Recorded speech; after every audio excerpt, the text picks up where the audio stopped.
Hello. Hello, welcome. We're just waiting a few more minutes to let everyone join. Yeah, and as a reminder, you can see the program that I'm screen sharing. And if anyone objects to being recorded, just let me know and I will pause the recording during your talk.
All right, looks like we have a good number of people already. So yeah, welcome again for anyone who just joined. It's the breakout session for the Image Similarity Challenge.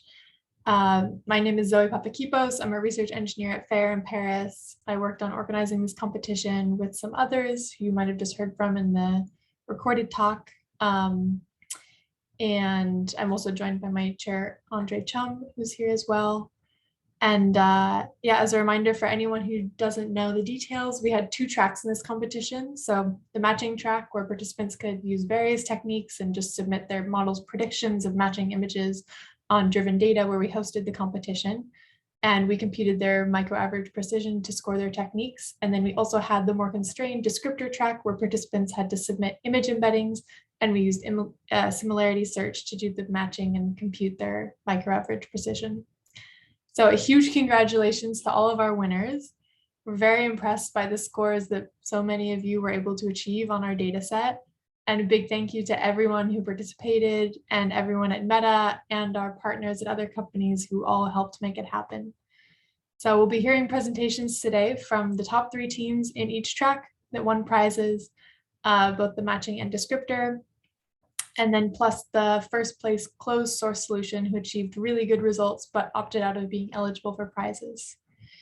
And before that, we'll also hear a keynote from Serge Belongie and a presentation about our learnings from the competition by Meta's own Matthijs Dues. And we'll have a brief Q&A after most of the talks. So if you have a question, please feel free to either turn on your video and ask it live or send it in the chat and I will ask it for you if you prefer.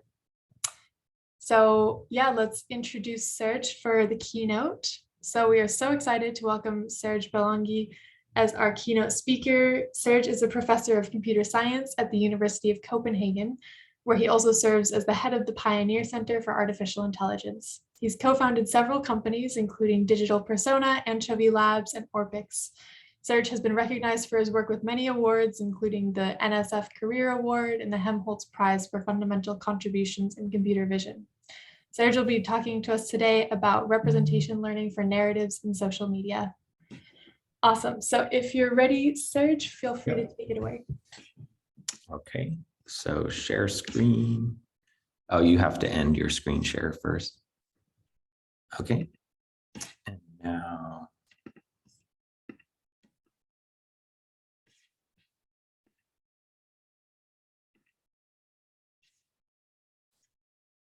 All right, is that working? Great. So thanks for the invitation and the introduction. This is a talk about a project that I would say it's an ambition for it to be a moonshot. It's a grand challenge that we're pursuing in the Pioneer Center. We're just at the beginnings of it. So what you'll see are sketches of experiments and plans of what we want to do. And there are aspects of it that connect to image similarity, but I hope you'll be forgiving that this is a broader topic than that. So the moonshot we have in mind is preventing the spread of misinformation online. And there is a great deal of work out there on fact checking. And this work that I'm proposing is not in that camp. It's not about fact checking. It's a little bit contrarian. It's actually about unfalsifiable content. So it has to do with identifying prevailing narratives in shared multimodal content on social media, and using human-in-the-loop methods to come up with representations and meaningful distances between statements and images and so on that are posted online. And there's some positive societal benefit that you can get from this in terms of detecting misinformation campaigns or predicting narratives in novel settings. First, in terms of terminology, and by the way, thanks Zoe for keeping your camera on, because otherwise it's completely blank screens right now. So with, oh, thanks, Andre. In literature, narratives involve protagonists, villains, transformation, and so on. We're not talking about that type of narrative. We're talking about narrative fragments that frequently appear on Twitter and Facebook. And it's often the case that people don't realize that they have a narrative until somebody calls them out and says, well, you didn't mention such and such because it does not fit your narrative. So you'll see a tweet, and in this case, the person says, well, this is violating a narrative about certain challenges to Silicon Valley being dominant for tech investment. Another example, just highlighting difference between facts and narratives. Someone can make a tweet that contains checkable statements, but it's a little bit of a wild goose chase to attempt to verify the veracity, because what's really going on is there's a message behind it that perhaps suggests that banning plastic straws is just performance, it's performative, it's theater. So there are things that are not said in the tweet that are implied. And there are cases where somebody can observe a great deal of tweets over some period of time and then distill their own narratives. So I'm not saying whether these are correct narratives, these are actually tongue-in-cheek, but these are examples where someone says, wow, I've just been seeing a lot of discussion and they seem to fall into these different narrative categories. When it comes to the visual component, a major event can happen, like a celebrity couple gets divorced. The photo editors have to choose pictures to run with the story. In this case, they seem to have selected photos that show that everything is going to be fine. The couple smiling, it seems to suggest there's a functional relationship. And that's not always the case when celebrity divorces happen. So there's a certain narrative that's telegraphed by the choice of a photo. Then I think perhaps familiar to this community, there are cases of lost context or misleading captions. So here we have a case where someone who's opposed to another political party, she's objecting to a government program called Build Back Better. And as evidence that Build Back Better is a failure, she's showing empty grocery shelves. But it turns out that photo was taken from a different country. The currency doesn't even match. So there's a narrative that is implied here, at least a narrative fragment. And then there's something that was borrowed from a different setting. Then there's cases where there's this saying, don't say the quiet part out loud. So this is another case where if you look at the example on the left, you have a set of statements that are not particularly controversial on their own. And there's also a visual component that suggests unity, like racial unity, shaking hands. And so this is a case where there are individual expressions. They're not fact checkable. They're just statements, but there are implied equivalences. And those equivalences just aren't written down. It's not saying Black Lives Matter is like the KKK. It's not saying that Black Lives Matter is a hate group. But there are narratives that are supported by this. Now, it's important that this not be entirely English language, and these narratives are going to be very different from culture to culture. The one on the right is expressing an opinion that this scene that took place in Denmark after the Danish team won an important soccer game. They're basically saying if this had been a group of Muslims celebrating some religious event, the media would have lost their minds. And it's essentially making an observation about an A/B test. You could actually manipulate that image, convert it to appear to be different ethnicity, and that would result in a very different public response. Now, those are some pretty heavy topics that I was just talking about. And when it comes to breaking this down to specific problems that a student could work on, I'm not going to say solve the Israel-Palestine conflict. I'm going to pick something smaller scale. And it's going to sound a little bit funny, but it's a richer topic than one might think. So suppose you are in a public restroom, you just washed your hands, and you're presented with these options. You can either use an air dryer, or you can grab a paper towel. Everyone here watching, and most of you, I can't see you, but the ones that I can see, I can sense that there's one that you'd pick. In my opinion, there's an obviously superior solution.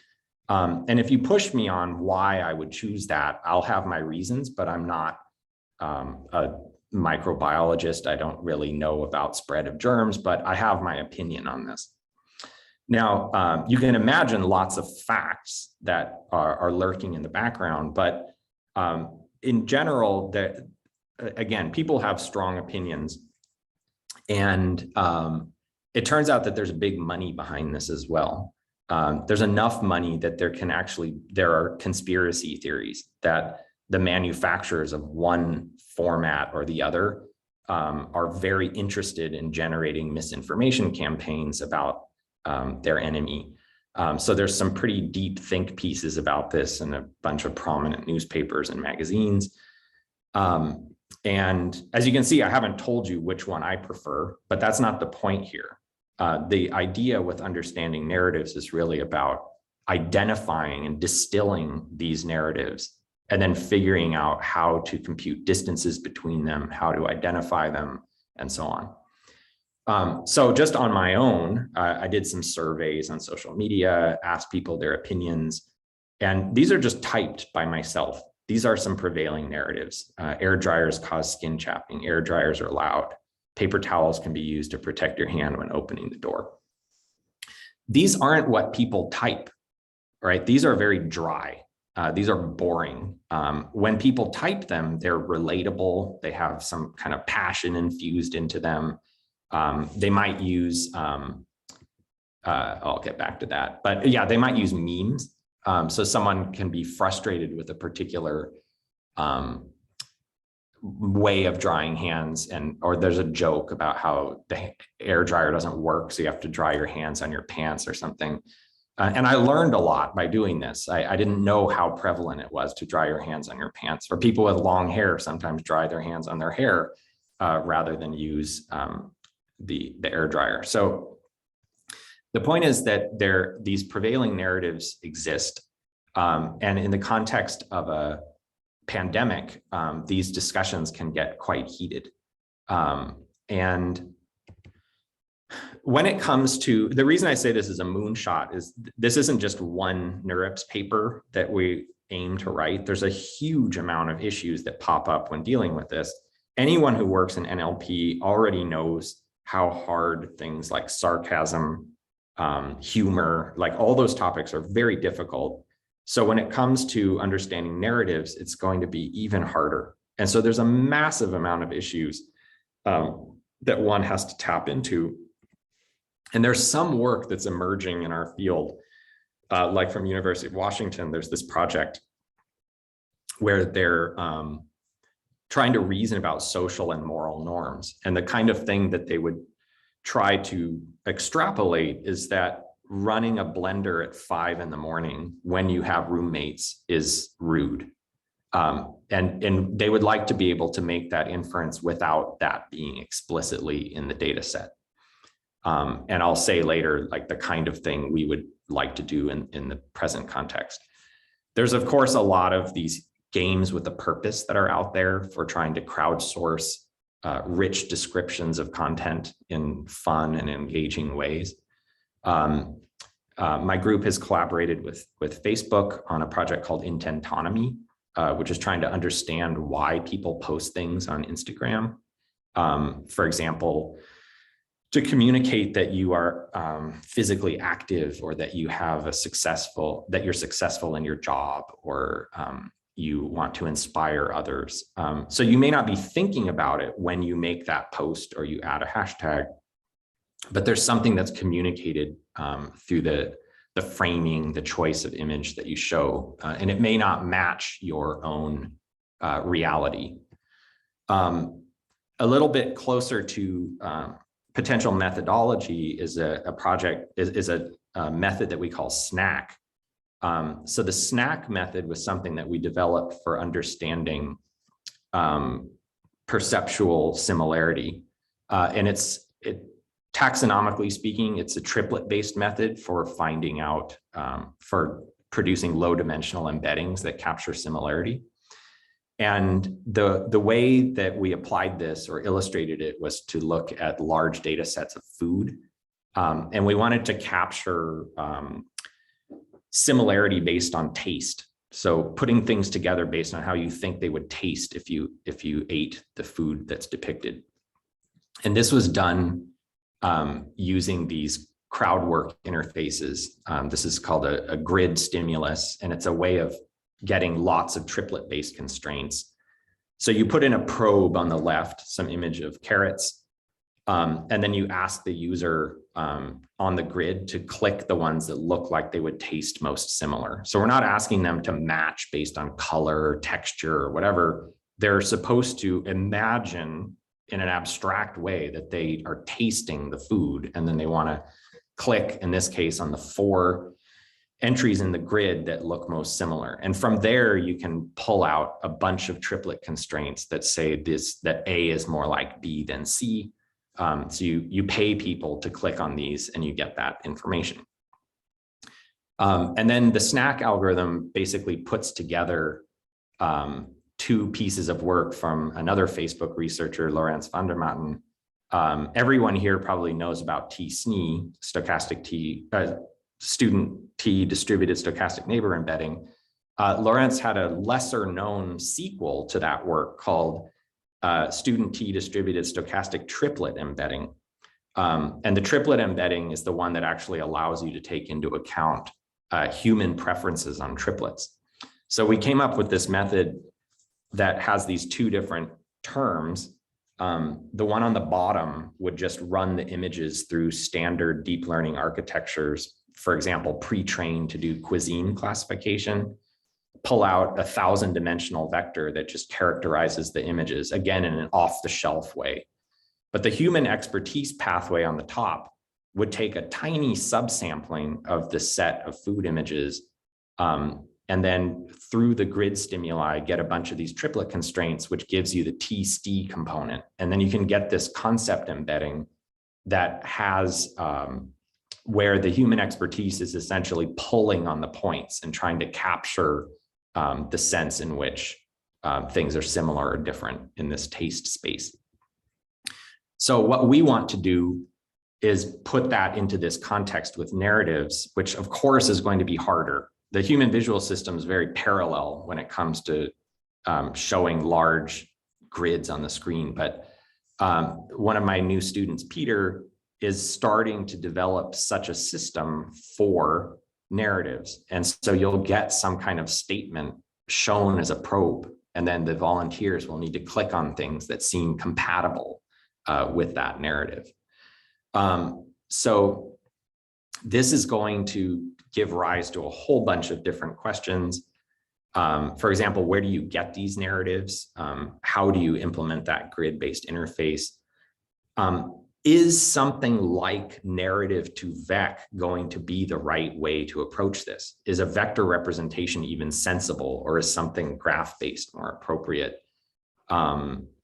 There's also questions like, all of the standard issues with adversarial attacks, long tail phenomena, interacting with journalists, social media companies are all going to be important components.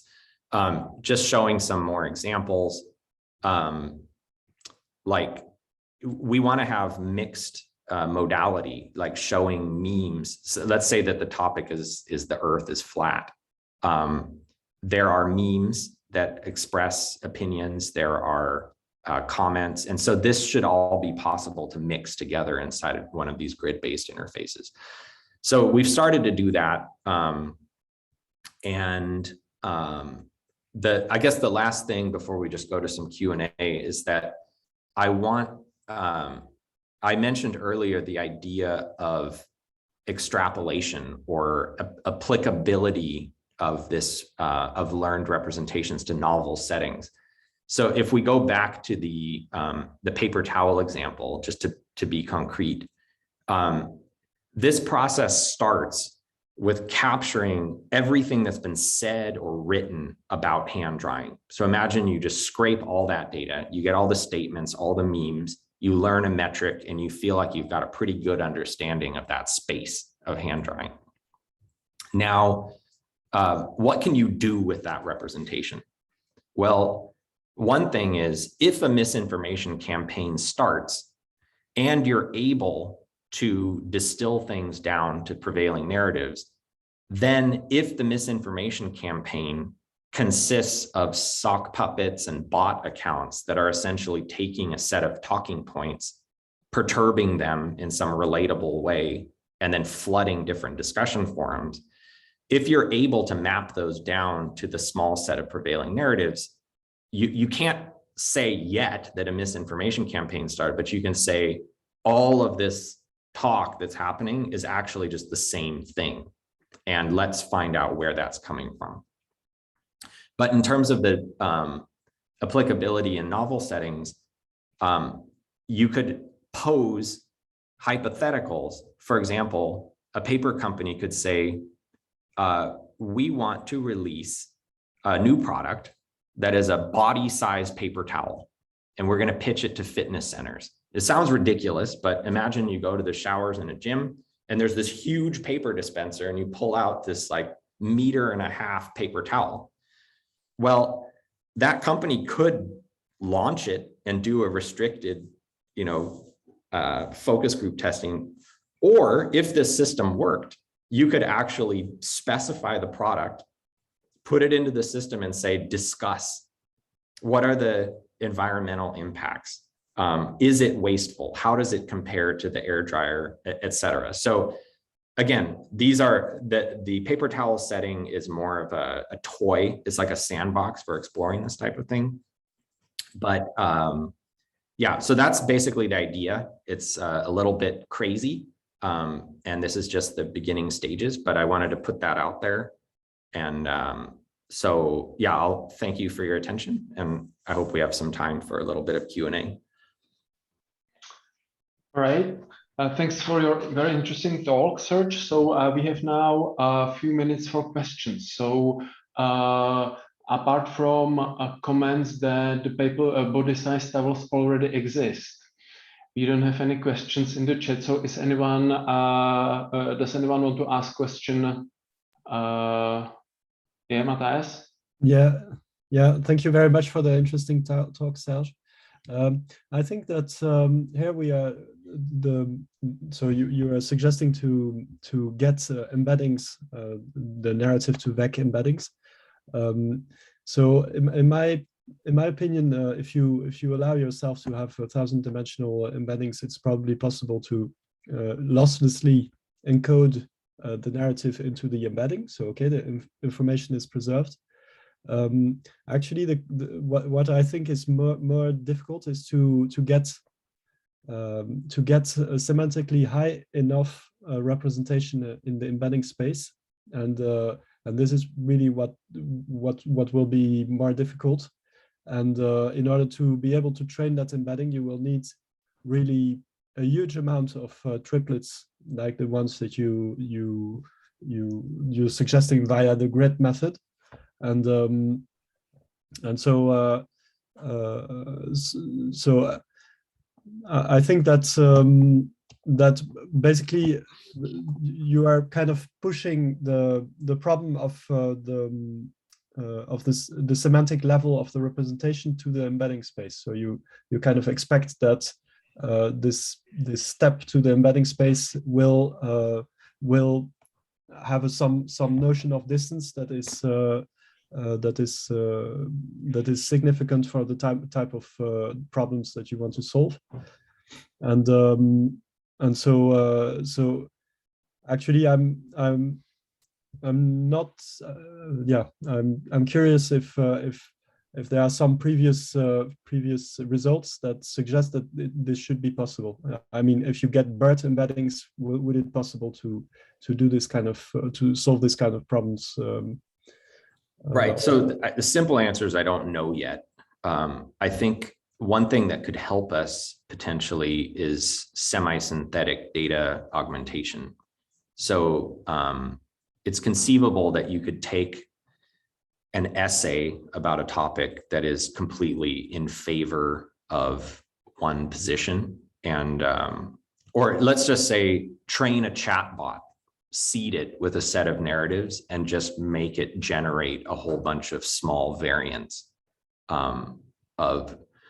I mean, one of the key ideas here is that the number of prevailing narratives that exist is very small compared to the amount of crap that's written about them. And so the idea would be, it all starts with collecting the repository of narratives. And then with the help of journalists and computational social scientists, mapping the noisy versions of these narratives, comments that are on social media, mapping them to narratives. But I think approaching this from a synthesis point of view could be really helpful. Just trying to take the dry, archetypical, distilled narratives, infuse personality into them, which is something that chatbot research is already targeting, and then amplify your amounts of data dramatically to get the triplets that you need. But I'm papering over a lot of issues here. Like I was saying, sarcasm and humor is already difficult, and yet now we're talking about something even harder. So in a nutshell, what you're saying is true. It's going to be hard. Maybe it's not even possible.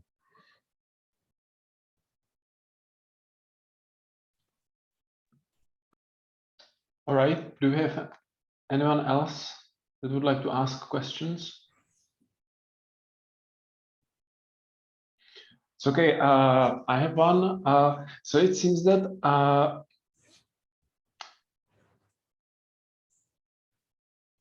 the meaning of a sentence may be different in time. So something said 20 years ago might have completely different meaning that when people say it now. And also, if two different speakers say the same thing, it might carry different information. So it seems in order to be able to get the true meaning, you need way more of a background than just the text itself. Yeah, so that touches on, I think,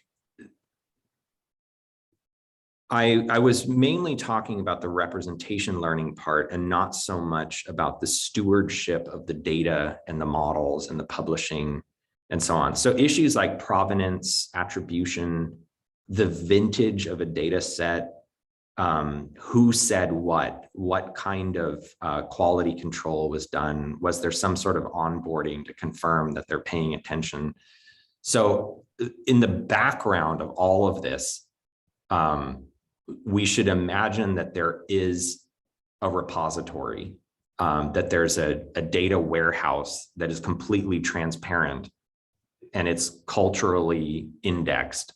And everything I'm describing, those of you who know the work I've done on biodiversity, like bird and insect recognition, it's not an accident that I want to set it up this way, because in that world, there's something called GBIF. It's the Global Biodiversity Information Facility. And it happens to be headquartered in Copenhagen. And GBIF is in charge of maintaining that aggregator. And so there's thousands of museums and herbaria and citizen science projects who all have different agendas and different missions, but they push their data to GBIF. And GBIF is a completely impartial data warehouse. And then you can just go there and get the biodiversity data you need. You might be a property developer, or you might be trying to help an endangered species, but the data is there. So inspired by that, I want to have the same kind of workflow with, like I said, you have a vintage associated with the data set. You know something about the cultural context, who said what. It's going to be very different from one decade to the next and so on. To me, it just makes the problem more interesting. But it's also the complete opposite of a big black box that, for, hopefully people aren't trying to attack a problem like this by just scraping Reddit, training a big GPT something, and then having it pop out narratives. Like, God forbid that. This is more of a very messy, high touch data warehouse library kind of thing. And again, it's like aiming for over a decade long kind of project. Okay, so we have time for one more question, if there is any. Yeah, Matthias? Yeah, maybe. So it looks like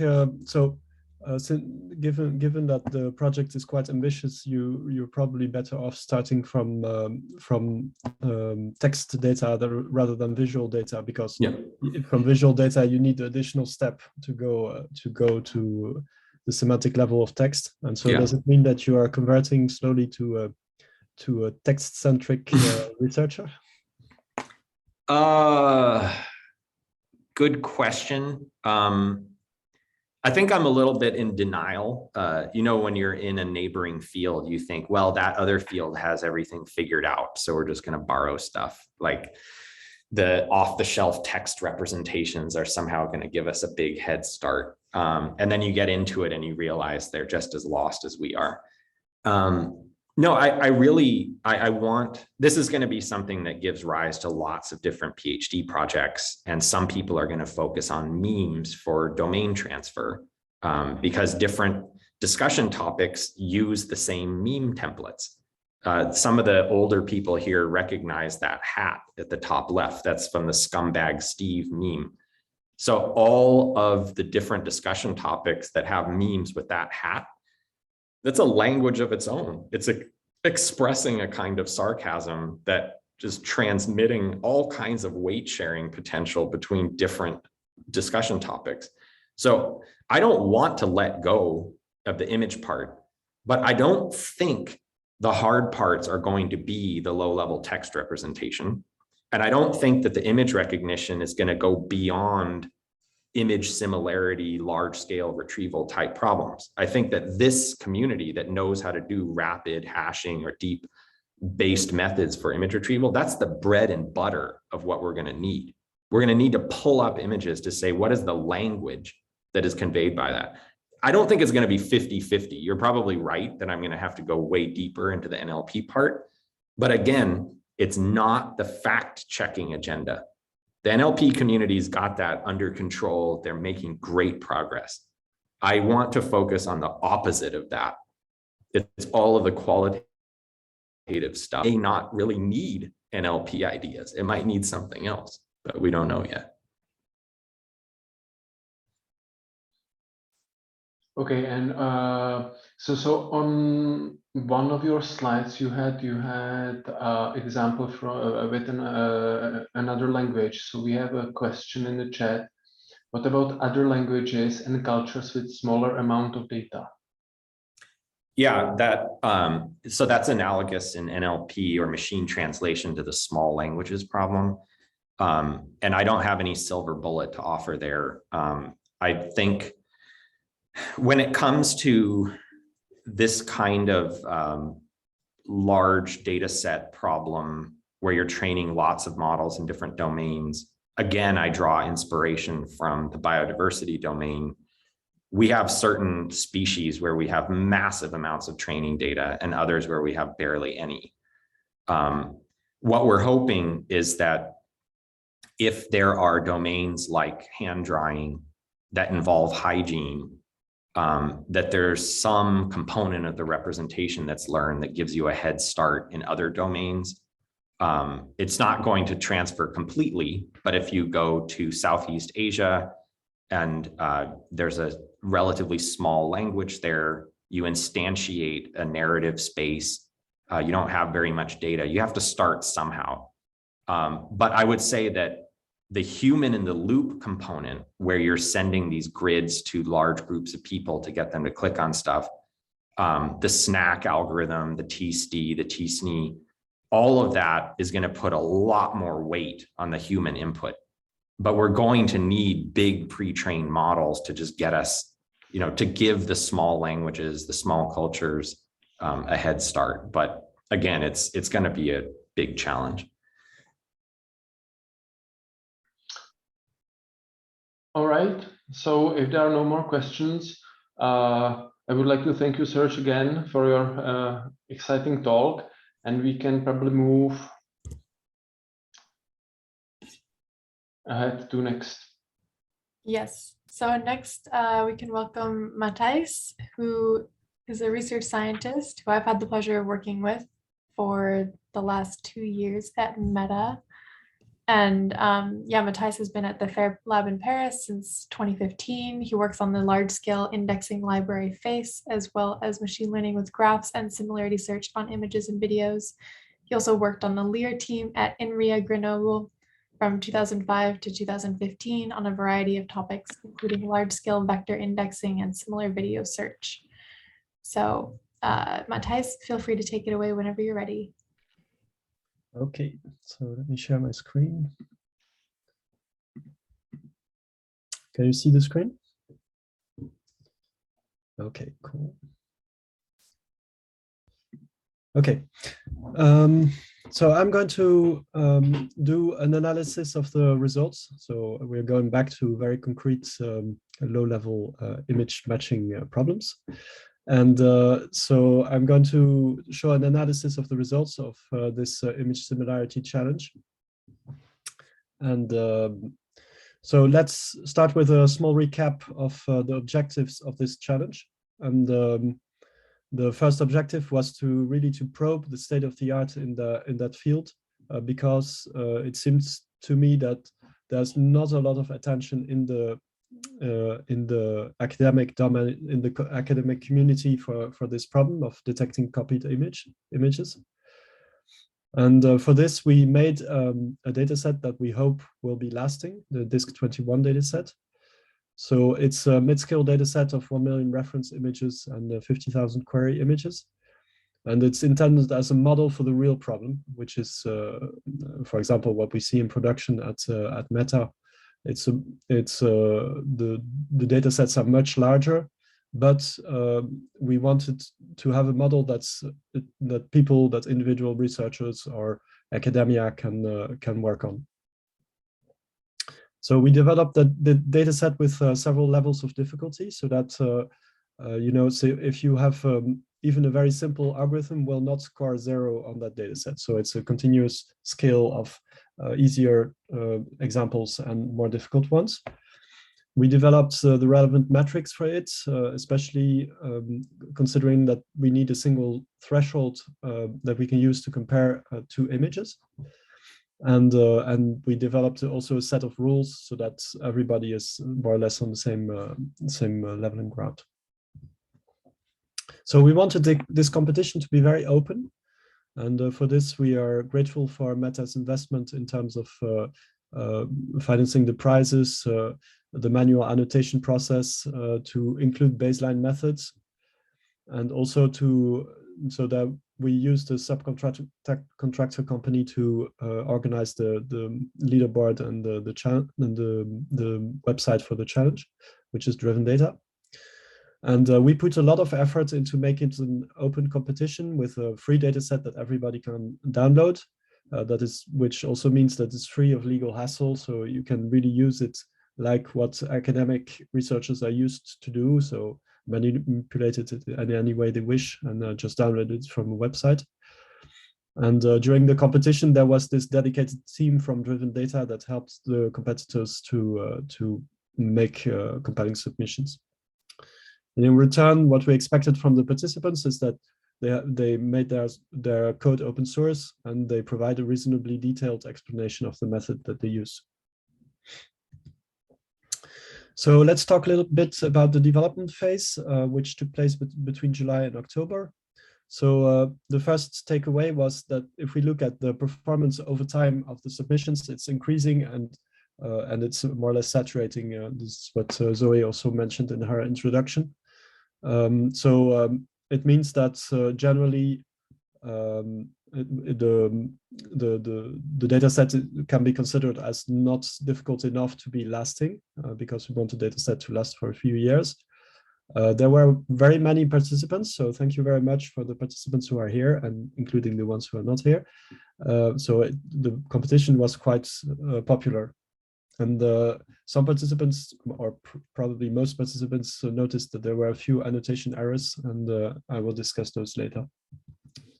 So for the final evaluation, we used the same reference images, but selected harder queries with new transformations, like the Lego Phi transformation on the upper right here, or the collage one, where the source image is embedded into a set of other unrelated images. So there was also the air gap transformation that Zoe already mentioned, that where basically we displayed the image and then make a picture from that display. So it's either printed out or displayed on a screen. So now let's go to the final phase analysis. So first, let's go to the leaderboard. So my warmest congratulations for all the winners, the ones that scored the highest on this task. So the leaderboard changed a little bit between the end of the competition and now, because some teams were disqualified because we realized that they didn't follow the rules exactly, like some teams were registered several times. So they were included in the analysis just because I got the raw result files, and I included them as well. What we can see also is that the ordering between the matching track and the descriptor track is not the same between the different teams. So that's a good sign, in the sense that it means that different methods are better for matching versus methods for the descriptor track, and it also gives some hope that there's more diversity in the top submissions that we have, more diversity in terms of methods. So first, let's look at the performance of the matching track versus the descriptor. So descriptor is more constrained because it's basically a subset of what you can do in the matching track. So the matching track should be strictly better. So what we saw is that the 256 dimensional descriptors for images actually gave quite competitive results. And this is good news from an application point of view, because it's very easy to manipulate vectors in 256 dimensions for indexing. And for most teams, the gap between the two is quite high, above 10 global average precision points. Except some teams that get almost the same results, and that are close to the diagonal here. So here's a plot between the matching performance versus the descriptor performance. So it's quite obvious that the descriptor performance always, for most of the submissions, is lower than the matching performance, as expected. And we see that some submissions are further away from the diagonal than others. which means that those benefit a lot from the freedom given by the matching track, and the ones that are almost on the diagonal probably submitted pretty much the same results on both tracks. And then there's this outlier here, which is probably due to a bug. It happens. So I'm going to do a per query analysis. So the main metric for this competition was the global AP, which makes different queries, the distances between different queries comparable, or it enforces that the distances between different queries are comparable. So here I'm going to use the MAP instead, the mean average precision. And that's because I would like to draw subsets between the query images and to make them comparable. And unfortunately, that means that it can be computed only for images that have at least one positive result, or that have one positive result, because there's no more than one positive result. So it's computed on a subset of 10,000 queries that actually has matches. So for each query, for each of those queries, we have extensive metadata. We have, because the queries are composed of one or several transformations, and we logged all the information about those transformations, including parameters that make it possible to determine how strong the transformation was. So if we look at the difference between the MAP measure and the global AP measure, we can see which submissions benefit most from moving from average precision to mean average precision. And again, if we plot one against the other, so they are not directly comparable, but what we can see is that so if we look at the diagonal, so we can see that that the MAP in absolute value is always higher than the global average precision. But we can see that some teams are farther away from the diagonal, which means that they benefit more from moving to the MAP measure. And this is a sign that they don't perform as well as they could probably in the global AP measure. And this usually means that the normalization of the scores is not as good. So for those teams, I would suggest to look a little bit more into the normalization step, so that they can get closer to having a better accuracy as measured by the global AP. So those teams include Vision Force in the matching track, Fight in the descriptor track, and LIACAP in the descriptor track. So let's look now into different groups. So the first obvious group that we had in this competition was manual versus automatic transformations. So there were about 4,000 manual queries versus 6,000 automatic queries. And so here we can compare what's the MAP on the subset of automatic transformations versus the MAP on the subset of manual transformations. And what we can see is that usually the MAP on the manual transformations, so it's below the diagonal here, it's higher than the MAP on the automatic transformations. So that means that here we got generally for most competitors would agree that the automatic transformations were harder. So if we look at results, so here I picked just one manual example, which was found at more than 90% precision in a regime with more than 90% precision by the Vision Force matching track. And here it looks like it's able to recognize this in spite of color changes, a tiling transform, which is very strong, but it's still able to find it. So here's an automatic transformation example. So it's again at more than 90% precision on the same submission. And here it's a classical dithering change with some overlay here. So then the dataset is also split into face images versus YFCC images. So we had about 500 face images, and the rest was generic images without faces that were taken from the YFCC dataset. And so what we can see, so if we plot again one against the other, so the faces on one axis and the DFTC on the y-axis and the generic images on the x-axis, we can see that generic images were significantly easier. And so if we look at examples of hard false positives for faces, So again, from one arbitrary submission, this time it's the matching track for the separate team. And we see that there are very similar reference images that are counted as false positives. So for example, this one is a false positive, while a reasonable human needs some time to figure out that indeed the position of the head is not exactly the same. But following the rules of the competition, this is counted as a false positive.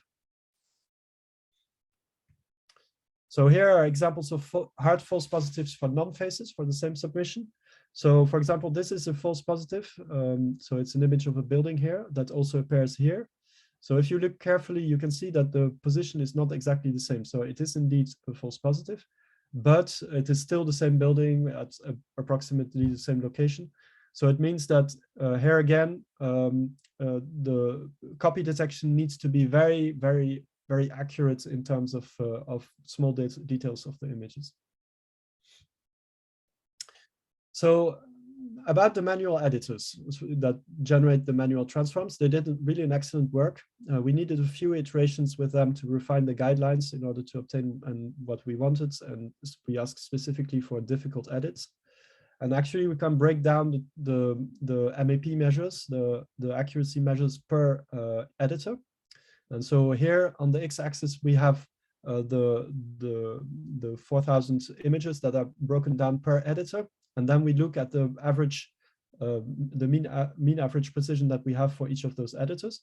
And we see that the top two editors that contributed most of the images of the transformed set. So one has an average precision of like 55%, and the other one has an average precision of 85%. So there's a huge gap between the two. And if we look at examples of the edits that they did, so this is the hard editor. So we see that he took this image here and he transformed it pretty strongly with blurring, with additional texture and so on. And this is an air gap transformation. So that means he took this image and he displayed it on his mobile phone, and then he made a picture of the mobile phone. So these are really difficult edits. And this is from again, a random sample from the easy edit, where the source image is here and the destination image is here, but there's still a big part of the source image that's retained. And here it's even stronger. There's only a small fraction of the pixels of the image that's affected by the transformation. So let's dig a little bit more into the transformations. So the number of transformation steps. So this is for the automatic transformations, which were built by applying 2 to 5 steps of attacks of ugly transformations on the images. And we actually, since we want to make the dataset difficult, we have many more examples of transformations that included 5 transformation steps than just 2 transformation steps. And so here we can see that when we have just 1 transformation step, most of the submissions are well above 95% accuracy, even in the descriptor track, which is always a bit, where the performance is always a bit lower. But we see that when we start adding more transformation steps, it becomes more difficult for the algorithms to re-identify the images here. So, and we're dropping down to, yeah, in the matching track, it's 90% MAP, and the descriptor track is more like 80%. And also the drop on the descriptor track is also faster. So here we try to order the transformations from easiest to hardest. So there are 21 transformations. So here what we did to order them is we just took the mean average precision for each of query image that includes at least 1 instance of that transformation. And then we averaged it over all the submissions, and of course we can't distinguish when there are several steps. We can't distinguish the effect of each of the steps individually. So we just made the average, and we assume that marginalizing over the other ones should give us some indication of what's the impact. And so if we look at this, so I kind of classified the transformations into several groups. So here are the geometric transformations in green, and we see that here those are the easiest ones also, and it's also because they were not extremely strong, and the horizontal flip and vertical flip are really classical data augmentation techniques used for training, and so they were taken into account in the descriptor extraction for most of the submissions. Then we go to more difficult ones. So those are like local pixel transformations in orange. That, for example, this Lego-Fi that has a pretty strong texture there. And then we have overlays where there's text overlaid of them, or emoji, or applying some augmented reality effects.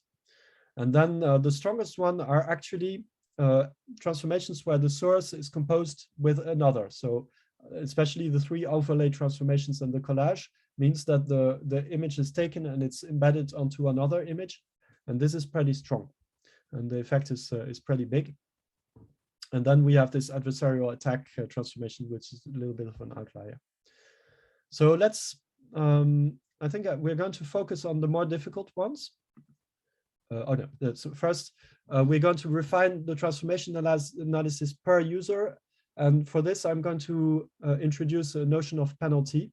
And the idea is that we know for a query image, we know which are the transformations that were applied on it. And we're going to say, and for each query, you also have an average precision measurement for that particular query. And the mean average precision being the mean of those average precisions for the queries. So we assume that each transformation incurs a penalty on the AP that depends just on that transformation. So we're going to say it's an arbitrary model. We say we start with an average precision of 1 if there's no transformation, which is true. And then each time we do one transformation step, we decrease it by a penalty that's dependent on the type of transformation. For example, if we have a crop, it incurs some fixed penalty, and we decrease and we subtract it at each transformation step.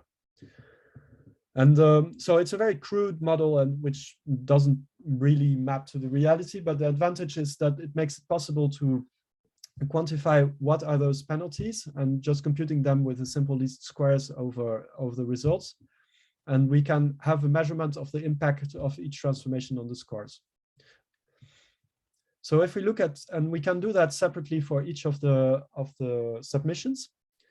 So, and then we get a table like this. For example, we can see that this submission here, the penalty of rotation is like 7.074 MAP points because of that particular of the rotation transformation when it's applied in the set of transformations. And here I've put in red the ones that have the most impact. And if we look at, and I did this for all the top submissions. And so here we see this red group here, which is again the clearly hard transformations that are overlays and crops. And some methods are not trained with particular augmentations, and you can see it. For example, here, this method here doesn't include a rotation augmentation here. And so it shows up because the penalty when you have this kind of transformation is pretty high. And actually what was quite funny to see is that there are some transformations that actually improve the recognition performance, and that applies to this clip image size transformation, which probably resembles a little bit a central crop that you apply generally for neural net training. So that was for the matching track. For the descriptor track, of course, the results are lower again. We see the blind spots quite clearly. For example, the vertical flip in the vision force case, clearly it wasn't prepared to handle the vertical flip case. And what's especially salient is that, again, the overlay transformations and the crop have a very big impact here. And it's hard with a global descriptor method to actually have a good method or that's not very sensitive to overlays. So let's dig a little bit on those hard transformations. So if we have a small overlap area due to crops, so the crop transformation actually crops out 70 to 90% of the image surface. And the more you crop out, so you start from here, this is when you crop out 70%, and this is when you go to 90%. So the MEP decreases, of course, if you crop more. And this is especially the case with the descriptor track. So here are crops of more than 90%. So you see here, it has a part of the image that's extracted, and here it's the same. But it's still impressive that some submissions get above 50% on those examples. So overlays are another example where it's the reverse. So you add clutter around the image pixels, and so here you start from just inserting it, just changing 10% of the pixels down to 90%. And here the strongest overlays look like this. So here's the source image and here's the destination image. So it's very small compared to the source image. And here, this is really a case where local features help a lot.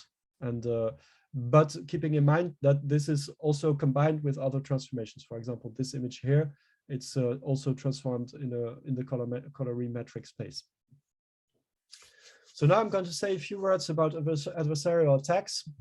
So here, so we added that transformation to the final track in order to see if we could specifically attack what would the feature extraction given by a model, by a neural net model.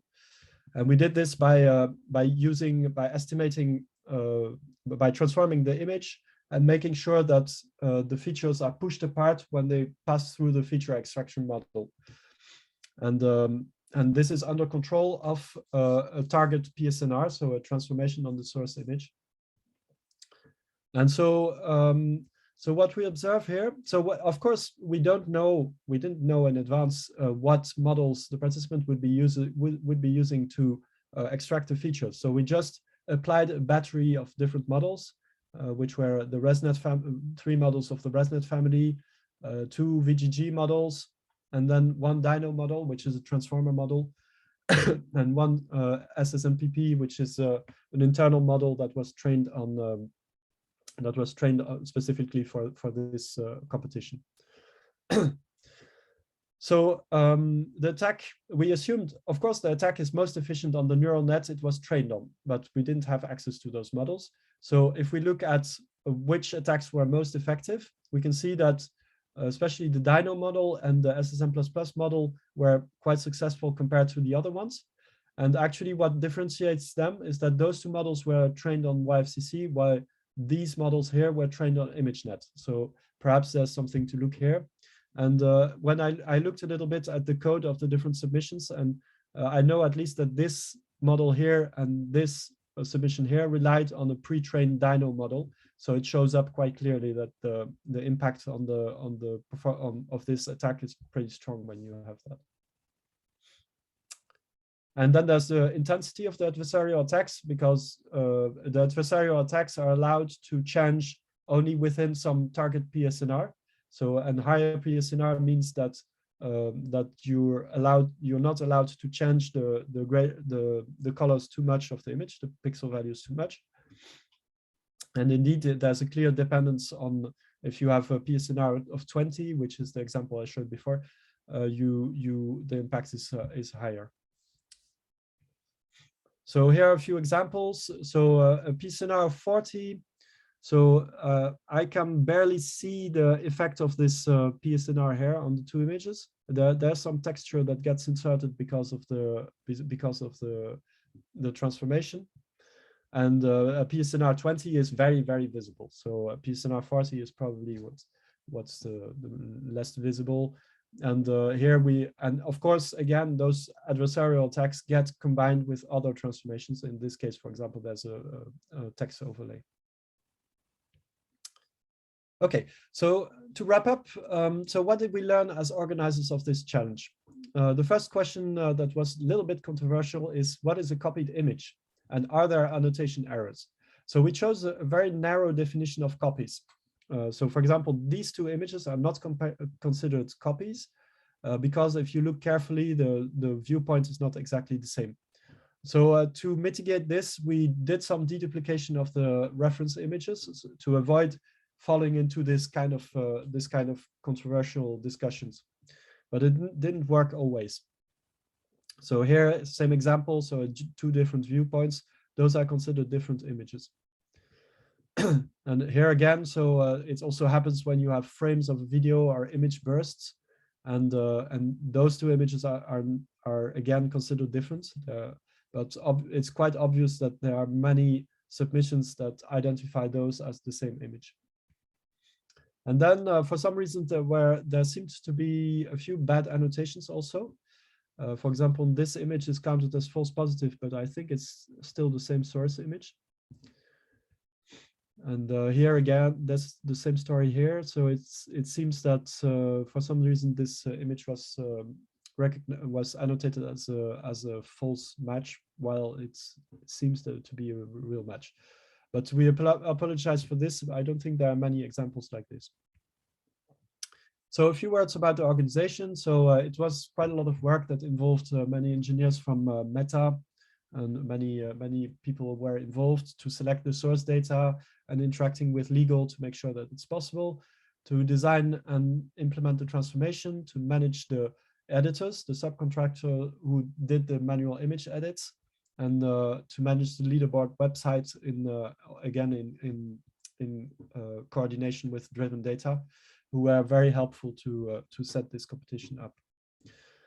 So thank you very much for listening. Now I'm very curious about the technical presentations because here I showed what we could infer from the output, from the results, but it's clear that having insights on the methods will be very interesting. So the winners are announced publicly now by Driven Data. So we are going to submit an overview paper about the results of the competition, and that's going to be around next February. So we will reach out to the winners to ask them if they want to contribute to this overview paper. And then, so next year it is possible, but not certain that we might make a similar challenge in the video domain. Okay, thank you very much for your attention. Okay, thank you, Matthias. Are there any questions?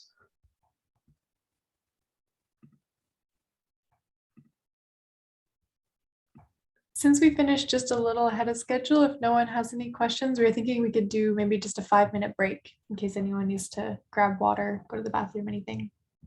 And then, yeah, but feel free to send questions if there are in the chat. But otherwise, everyone just try to be back here at 11:42 GMT, so in 5 minutes. And then we'll hear from all the winners. Awesome. Thank you, Matthias. Thank you. Yeah.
think everyone is starting to come back now. So welcome back. Hopefully everyone enjoyed the break. And now we will hear from a bunch of the different winners of the Image Similarity Challenge about their work. So first we'll hear from the first place winner of the descriptor track, Shuhei Yoku, about his work, contrastive learning with large memory bank and negative embedding subtraction for accurate copy detection. Shuhei works at DNA in Japan as a data scientist and as a Kaggle Grandmaster. His research area is of interest is computer vision. So congratulations again on winning first place in the descriptor track, Shuhei, and please take it away. Thank you very much, and thank you for the introduction. So let's start. Sorry, I will screen share.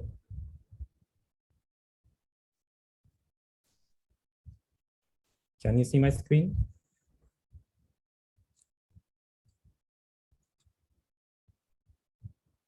Can you see my screen share? We do. Yes, we do. Oh, thanks. So, hello everyone. This is a presentation about fast place solution of this track titled Contrastive Learning with Large Memory Bank and Negative Embedding Subtraction for Accurate Copy Detection. And if you have any questions, please write in the Zoom chat. This is self-introduction. I'm Shuhei Yoko. I'm from Japan, and I work at DNA as a data scientist. DNA has pro baseball team, and my daily work is analyzing baseball data. And I am Kaggle Grandmaster, and I have participated in many competitions, not limited to Kaggle. As a side note, DNA is my company, encourages to join data science competitions, and has 4 Kaggle Grandmasters. My interest area is image retrieval and sports analysis. This is my solution summary. Multi-step training with contrastive learning and large memory bank, carefully designed data augmentation strategy that precisely reproduces manipulated images from dataset, and post-process method that enhances embeddings by utilizing negative samples. From the next slide, I will explain these things. For the loss function, I use contrastive loss with cross-batch memory. This combination is superior than the other metric learning losses like triplet loss and hard negative mining methods. And I found that large memory bank is a key. By increasing the memory size of cross-batch memory, the accuracy constantly increases. I suppose you have ever heard contrastive loss, but cross-batch memory maybe not. So what is a cross-batch memory? Cross-batch memory is a method that can virtually expand batch size. In metric learning context, large batch size makes training more effective than small batch size, because large batch size enables to create diversified negative pairs. Cross-batch memory realizes this by putting embeddings to memory in each iteration in training steps, and use embeddings from memory for pair construction. The memory is fast in, fast out queue, so all the embeddings are discarded automatically as new embeddings are put. And cross-batch memory is similar to Moko, but cross-batch memory only needs single model. And this is my training strategy. Model training was done in multi-step, inspired by progressive learning.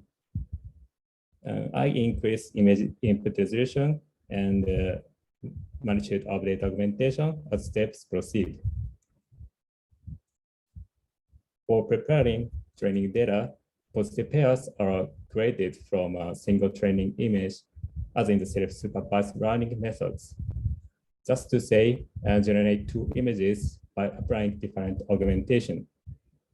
For the negative pairs, or possible combination pairs are used except the positive pairs. This is actual multi-step training procedure. Multi-step training consists of 4 steps. First, model is trained with 256 by 256 resolution and weak data augmentation. And here, training images are used. In the second step, model is fine-tuned based on the first step with 384 by 384 resolution and further data augmentation. In the third step, model is fine-tuned based on the second step with 512 by 512 resolution and further data augmentation, where reference images are also used as negative samples. Finally, model is fine-tuned based on the third step with ground truth pairs formed by query and reference images. Here, the input resolution is 512 by 512. Note that in step 3 and 4, we don't use data augmentation for reference images and query images as it was prohibited by competition rules. Next, I will explain data augmentation details. I use Ogri and Touch Vision for data augmentation. I found that some of the augmentation functions didn't consider randomness. So I extended some augmentation functions from Ogri to add randomness. For example, range, probability, and kinds of font and text.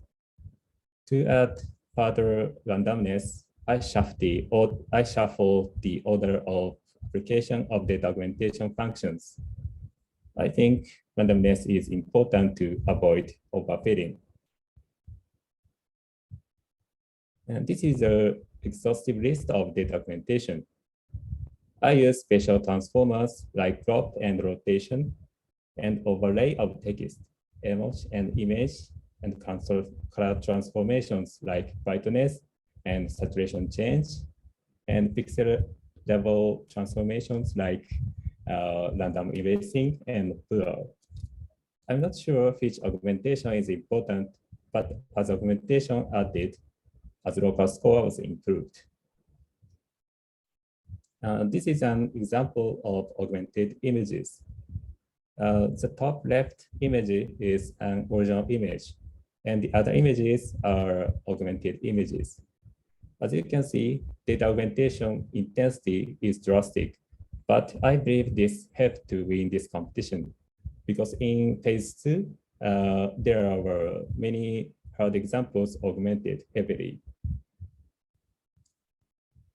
Also, to make a difference to the other participants, post-process is applied to embeddings.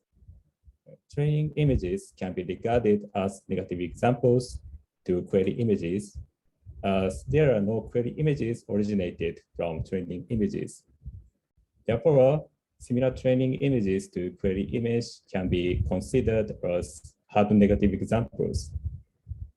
Exploiting this particular situation, I propose negative embedding subtraction that boosts copy detection accuracy by subtracting hard negative embeddings from query image embedding.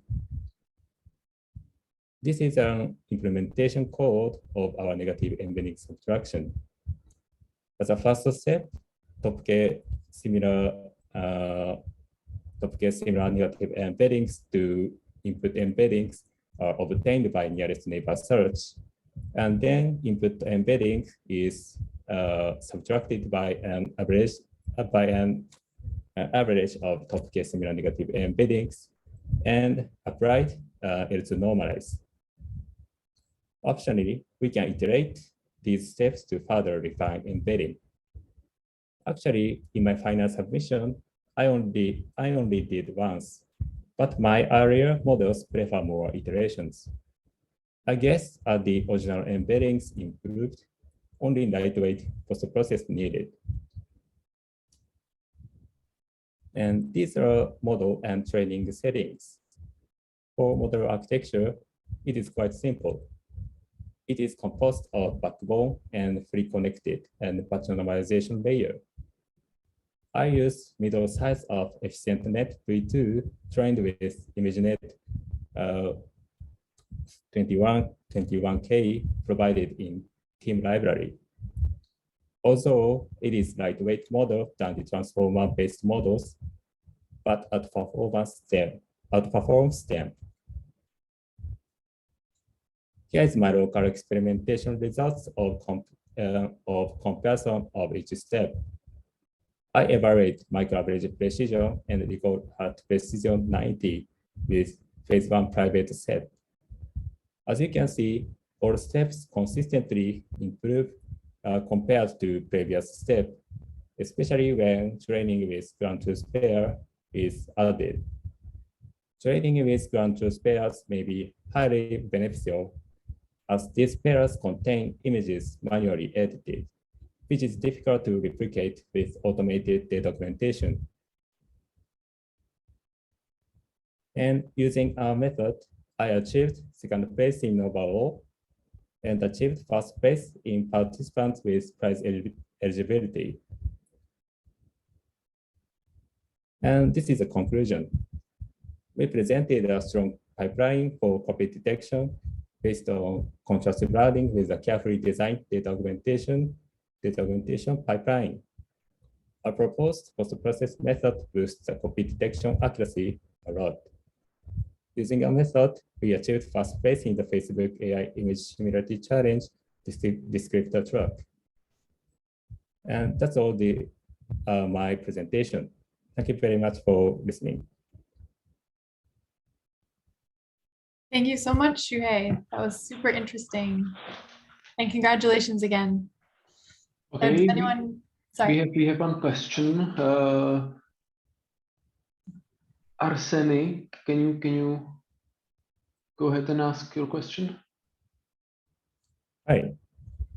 It was not a question. I just wanted to clap for the awesome speech. Sorry. Okay, so are there any questions? We have time for short question. So I would like to ask. So you show the improvement of the scores with each of the steps. But did you do any kind of ablation study? So how, if you drop some of the proposed things, what is more important and what is less important, or what makes the biggest difference? Sorry, actually, I didn't do such experiments, but in the beginning of the competitions, I experimented a lot of things and did ablation studies. So actually, I don't have the concrete figures, but yeah, in my remembers, and what would be your guess? So is it proper design of the augmentations so that they really match the stuff that is seen in the data set, or is it the subtraction of negative embeddings, or is it use of large memory? Sorry, maybe I couldn't catch your question. So what do you think is the most important thing? So you proposed like three things. It seems like you spent a lot of time on reproducing the embeddings, using larger memory and negative embedding subtraction. So what do you think is the most important thing, or is it the combination of all?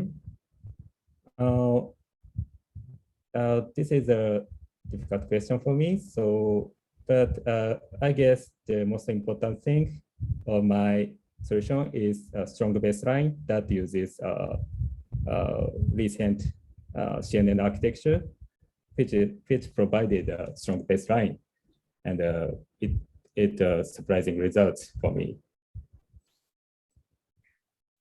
And just the post-processing, is it used at query time or is it used at training? Sorry, training images and query images, which is used this negative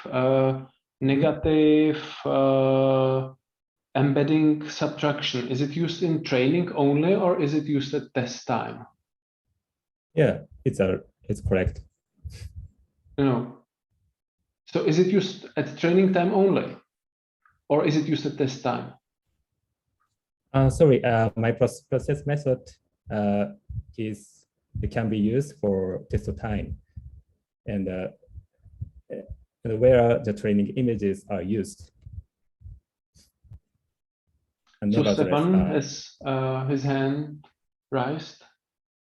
Yes, first of all, thank you so much, Shuhei, and congratulations again. I wanted to ask, it seems that you're grouping these augmentations into weak, intermediate, and strong. I'm curious, one, on sort of the intuition behind this, what went into each class, and then two, related to this, if you have a sense of like how this would perform if, you know, at the test time, you mainly see like strong or even very strong augmentations that before that you can't really batch, right? Because it just changes the distribution of augmentations. Sorry, you mean the intuition behind the classifying the augmentation categories, weak, intermediate, strong? Yeah. It is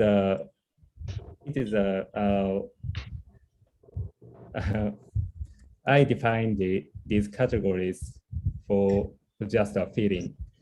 So I don't have any concrete criteria, but the probability of the transformations and scale range or the intensity of the color changes, the parameters of these are increased in the steps as the augmentation magnitude increased. Thank you. I have a question sort of related, re the augmentation. So you mentioned that you extended some of the augmentations to add randomness and other things that made them more useful for you. So I'm one of the maintainers of Ogly, so I was wondering, would you be willing to add those changes in a PR in the Ogly repo? If so, we would happily welcome changes to make it better. Great, sure. I want to contribute the Ogly. Cool, yeah, that would be great. And we actually have one quick more question from the chat. Yujia Zhang asks, may I ask, how did you train on the reference data? Yeah, and I use reference images in step 3 and step 4. And in step 3, reference images are only used as negative examples to query, training images. And in step 4, reference images are used for negative examples and ground truth pairs. Okay, got it. All right, I think we should move on to our next speaker now. So thank you so much, Shuhei, and congratulations again. And thank you very much. Please feel free to answer, to post questions, more questions, and Shuhei, please try to answer them in the chat. Sure. And now let's move to the next talk. Sorry. Awesome, yeah, thank you. So now let's welcome the second place winners on the descriptor track, Sanjay Adikam and Sergio Manuel Papadakis, for their talk, Producing Augmentation Invariant Embeddings from Real-Life Imagery. Sanjay is a senior principal engineer and CTO of an Intel group focused on retail, banking, hospitality, and education. He focuses on deploying autonomous deep learning solutions and is a Kaggle competition master. Sergio comes from a nuclear engineering background, but since 2015 has moved into artificial intelligence, including getting a master's degree. Since 2020, he's participated in many computer vision competitions and holds the title of Kaggle Competitions Master. Sergio will be here presenting about their work today. So congratulations on the second place prize on the descriptor track. And Sergio, please take it away.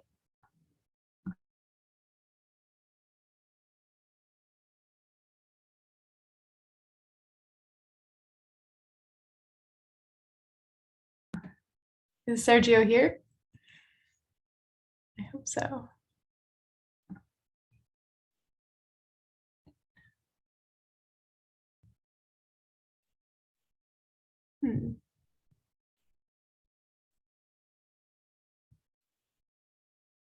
Oh, I see Sanjay. I think you're muted.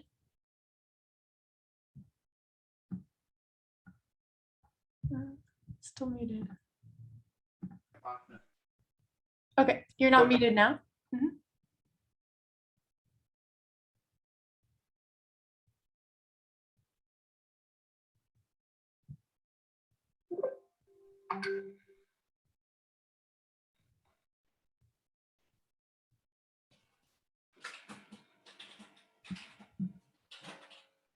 So Sanjay, are you presenting today? Is that right? Yeah, my teammate Sergio is presenting. It's just that we have had like a massive confusion wherein we have not been able to find the link. We have been struggling. I found the link. Just give me a second. I'm going to pull him in. Okay, sounds good. Sorry about that. We apologize. It's just that. No worries. If we don't have time for questions, we can just do them offline in the chat. Worst case. Okay, fair enough. Here, let me just. I'm just pulling him. I'm WhatsApping with him and pulling him in. Great.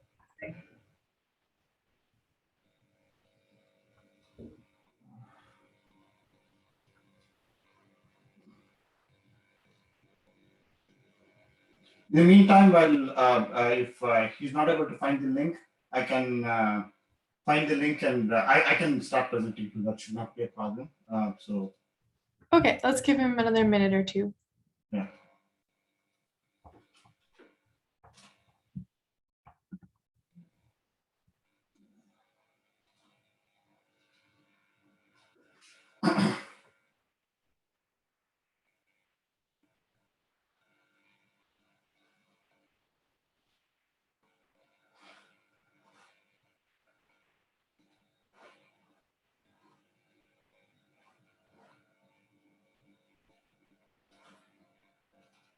Okay.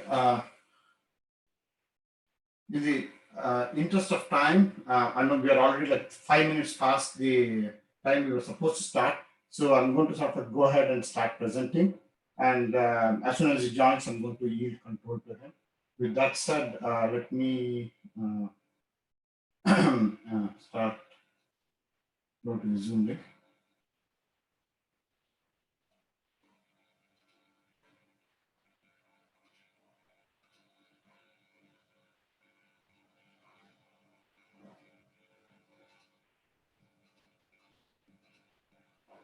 Okay.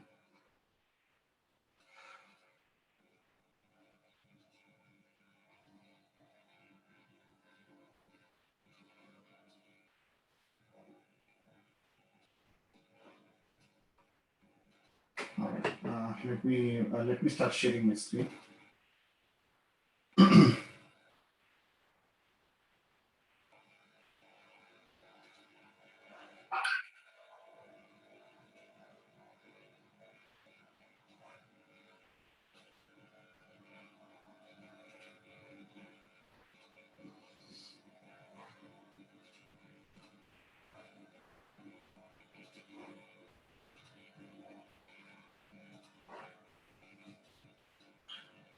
Can you see my screen?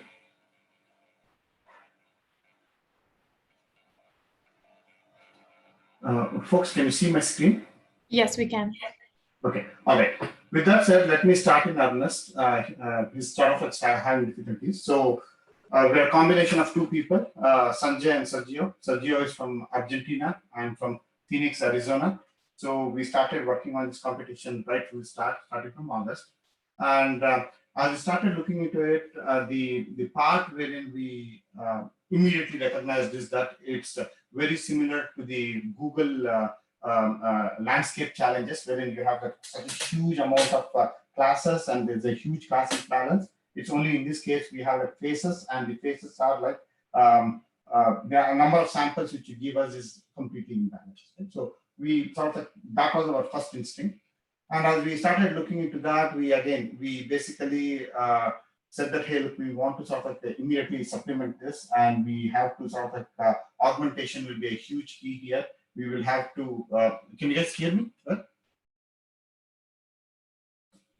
we'll have to sort of use augmentation, and then we basically will have to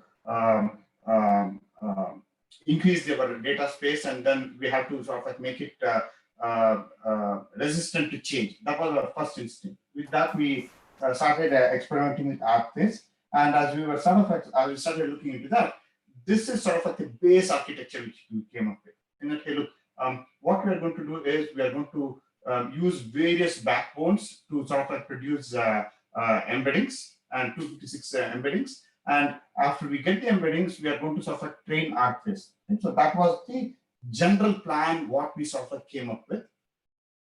And then as we looked into this, we started supplementing the data set. We immediately went to ImageNet, wherein we added a lot. And then we also started looking into deepfake detection data set, like the one which was there in the Tiger Challenge. And we basically took the videos, we made it into frames, and then we sort of like extracted the frames, and then we said that, hey, look, can we start training on that? It was a nightmare. Right? It's like at the end of the day, the number of sort of like only very few faces were sort of like actually manipulated. So as a result, it's like whatever data set which we got from it were like pretty much the same. So as a result, it really didn't help us. We spent many hours trying to use that, and finally we abandoned it. Right? So there's like one of the questions which came out in the last like 24 or 48 hours saying that, hey, have you used any of this data set in your final models? We have not, right? So we basically, we wish we would have, but after a big struggle, we finally said that, hey, look, it's a red herring. We have not been able to make use of it, so we did not use any of the deepfake detections. Then augmentation, right? So as we started looking into the augmentation, we basically made use of every possible augmentation which was there in the Augly library. And apart from that, we also added a couple of new augmentations like this invert channel, swap channels, shift channels, and all of that. So that was something which we did too. Then this is sort of like something which we thought was a secret sauce for us, right? So we came up with this thing called as drip training, right? So the best way to understand this is that we basically have this, we extract the embeddings, right? So we get an image, we have 5 different types of augmentations. Then using these embeddings, we train a model, right? So once we have trained this model, we get different embeddings. We get like 5 different types of embeddings. Then afterwards, we average, right? So once we have averaged it, then what we do is that, so let's assume that in the previous round, we have trained for 256 classes. Now what we do is using that model which we have trained for 256 classes, we now increase the number of classes to 512, and we use this old model which we have for 256 to produce embeddings for all the 512 classes. Once we have produced embeddings for all the 512 classes, we come here, and here normally this W matrix also, it's like we start with like a random matrix. So instead of starting with a random matrix, we start with this 512 W matrix, which we have just generated. Yes, the old model has not seen the new 256 classes we have added, but we nevertheless generate the embeddings, put it in here, and then start going ahead. So when we do that, it has sort of like helped us bypass this catastrophic forgetting problem, and I think this sort of like made a difference and helped us train the 1.5 million classes which we choose. So we went very patiently from batches of 40K. We kept adding this, we kept doing this, and as we started doing this, we were able to bring our losses down. So that was sort of like one of the things which we did, which worked for us. And then moving ahead, again, this was sort of like our ensemble, and essentially we had like 3 models. We concatenated the models, then we did like a PCA projection. Now the idea is that before the PCA projection, this is where, in the interest of time, I'm bringing it up. We basically did this query embedding normalization. So this was something which my partner Sergio worked really hard and spent many hours trying to get this out. So essentially what he discovered was that when you take this equation, which was sort of like presented in the original papers which you guys published, when you take this equation and when you sort of like mathematically disassemble it, it becomes sort of like it's essentially like a right angle triangle kind of a relationship. That is, you basically will have to extend the query vector, and when you extend the query vector, it sort of like then the similarity becomes normalized, like it's as shown in the picture here, right? So essentially you take this query vector, you have like a mathematical relationship here. You extend the query vector. When you extend the query vector, you sort of like break out of the cube, and when you take this distance here, the distance is normalized. So with this normalized distance, measuring the distance, Euclidean distance between one reference vector and one query vector becomes normalized. The comparison becomes normalized. So this was sort of like because this was Sergio's pride. As unfortunately he's not able to join us, but this is Sergio's pride, and this is sort of like is what he was able to get it done. Then after we started experimenting this, after we started finding this, one of the things what we did was we came up with like one more method. So in this case, what we did was we used to take like 3 training vectors to normalize this, to calculate what should be this distance. So we used to do that. But then afterwards we went, hey, why not 3? What if we go to 10? What if we go to like 10 or 100 different most similar training embeddings? When we did that, the changes which we did, the embeddings which we got was much more robust, and this sort of like helped us increase our leaderboard score from 0.53 to 0.59. So this sort of like finally gave us the push to go to the top. So that this helped. And then finally, coming back to this, the conclusion, again, it is we were second place.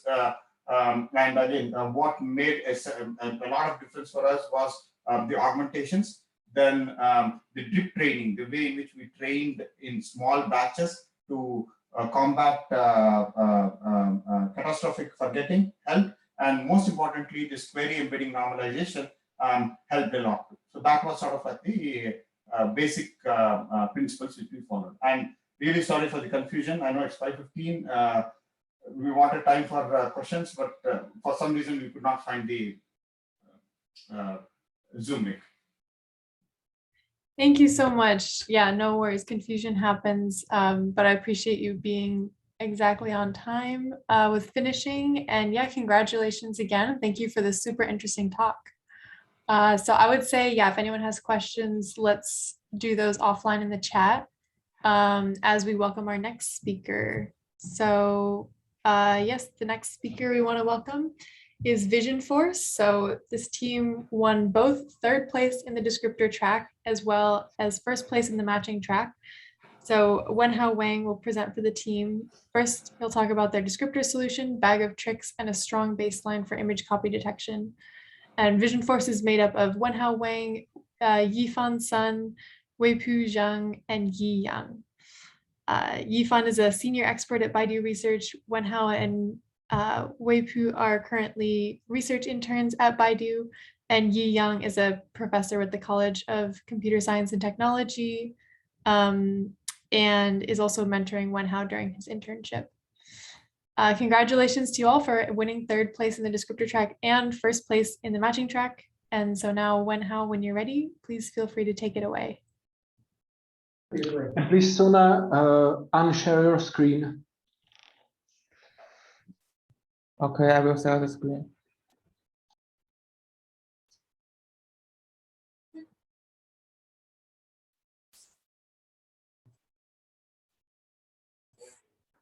Okay, can you see the PowerPoint? Yes, looks great. Hello everybody, today we will talk about our working first and third solutions to Facebook AI Image Similarity Challenge. My name is Wenhao Wang. I come from Baidu Research. We will first give our solutions to the 2 tracks and then turn to question and answer section. We named the first solution as bag of tricks and a strong baseline for image copy detection. The authors are Wenhao Wang, Weipu Zhang, Yifan Sun, and Yi Yang. We can find this technique report from the archive, and the code to reproduce the results is available at GitHub. The approach consists of the three parts, that is pre-training, training, and test. In pre-training, unsupervised pre-training on ImageNet, instead of the commonly used supervised one, is performed. In training, a strong baseline is designed by combining some recent good practice in deep learning. During testing, we propose a novel descriptor stretching strategy. It rescales the descriptors to stabilize the scores of different queries. In another word, it approximates the score normalization effect by directly stretching the descriptors. Empirically, the stretching strategy significantly improves the retrieval accuracy. First, it is about the pre-training state. We use unsupervised pre-training instead of the common use of supervised pre-training on ImageNet. The reason is that we observe the granularity of a category is the same in ISE 2021 and self-supervised learning. Specifically, we use a pre-trained model giving the opposite implementation of binary twins. We empirically find that binary twins perform better than other self-supervised methods. We introduced some recent good practice to build a baseline for the image similarity challenge descriptor track. First, the supervised manner for training. We combine two popular loss functions for training. That is the triplicate loss with hard sample mining and the cost entropy loss. The triplicate loss is involved on the 2048 DIM features of the backbone output. The 2048 DIM features is mapped into an 8192 DIM features, and then to a 253 DIM feature through two respective fully connected layers. Both the 8192 DIM and the 256 DIM features are supervised with the cost entropy loss. Moreover, we use the softmax output of the 8192 DIM feature as an actual supervision signal for the 256 DIM feature. This actual supervision uses a soft cost entropy loss and can be viewed as a self-distillation from high-dimensional features to low-dimensional feature. Second, a good practice on the network structure.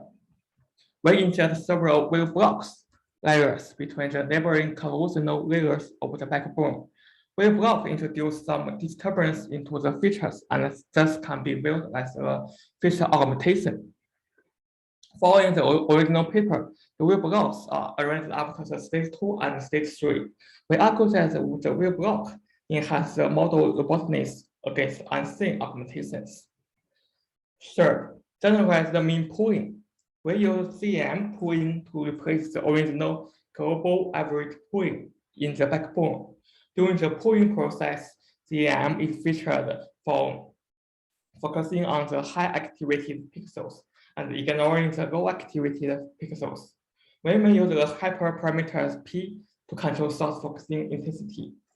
For image copy detection, in the training process, P becomes larger gradually. It indicates that those high activated pixels might be correspond to salient areas and are more informative. The image augmentation is crucial to our training stage. We design a set of augmentations to transform images. The set of basic augmentations include random reset cropping, random rotation, random pixelization, random pixel shuffling, random perspective transformation, random paddling, random image rendering, random color filter, random blurring, random grayscale, random oriental flipping, random immersive overlay, random text overlay, random image overlay, and resetting. For a single training image, we randomly choose some augmentations for combination. Here, we visualize some augmentations of the Fox image. Finally, we reach the testing stage. An important technique in our solution is a novel descriptor stretching method. It stabilizes the matching scores of different queries. As we know, the matching scores of different queries are not quite comparable, and score normalization is important, as in the matching track. However, the descriptor track requires direct comparison between L2 distance. Therefore, we propose a descriptor stretching strategy. It doesn't address the match score between query and reference image.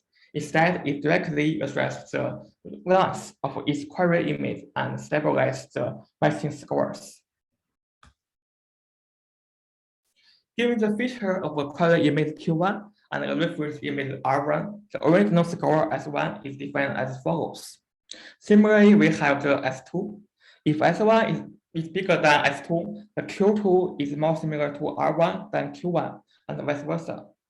The definition of descriptor stretching is as follows, where alpha is a hyperparameter and Sn1 is the mean of top n in the product scores between Q1 and the features of images from the training set. Then the stretch score S1 height is defined as S1 height equals to the following. Similarly, we have the Q2 height and S2 height. After stretching, we use the stretch feature of a query image as its final descriptor. The evaluation studies are conducted on 25,000 query images in phase 1 to prove the effectiveness of each component in our method. First, comparison between supervised pre-training and unsupervised pre-training.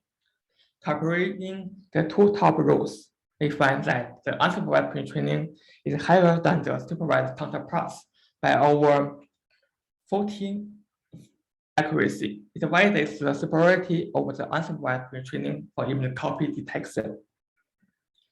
Second, the improvement from the descriptor stretching on the third row.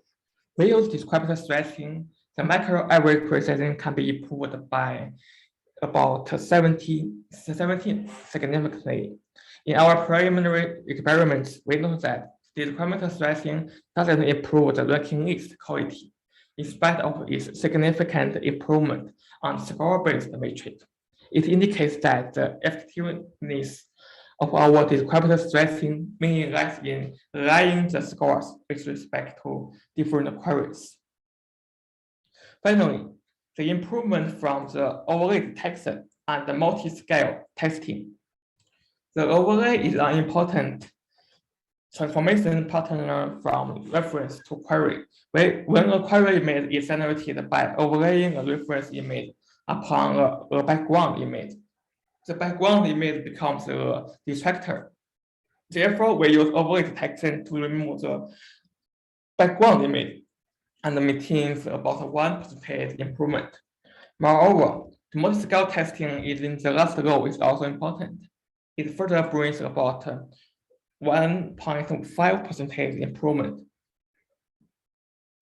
To prove the superiority of the strong baseline, we compare the proposed model with the SOTA method from the leaderboard in phase 2. In the ISC 2021, there are 526 participants and 21 teams have submitted their final results. Our solution is competitive among all the methods. We named the second solution as the D2LV, a data-driven and local verification approach for image copy detection. The authors are Wenhao Wang, Yifan Sun, Wei Puzang, and Yi Yang. We can find this technical report from the archive. Also, the code to reproduce the results is available at the GitHub.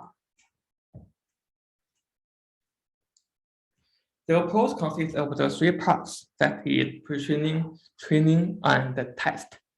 In pre-training, unsupervised pre-training on internet instead of the common use supervised pre-training is performed. In training, a strong but simple matrix learning baseline is designed by combining both the classification laws and the pair weight laws. Moreover, to make the sample pairs more informative, a battery of image augmentations is employed to generate training images. During testing, a robust global to local and local to global matching strategy is proposed. Let us first focus on the pre-training state. We explain why we use supervised pre-training instead of the supervised pre-training. The main reason is in the IIC 2021, and the image have different category granularities. In IIC 2021, each category had a very small granularity. Only edited copies of the same image are regarded as belonging to the same class.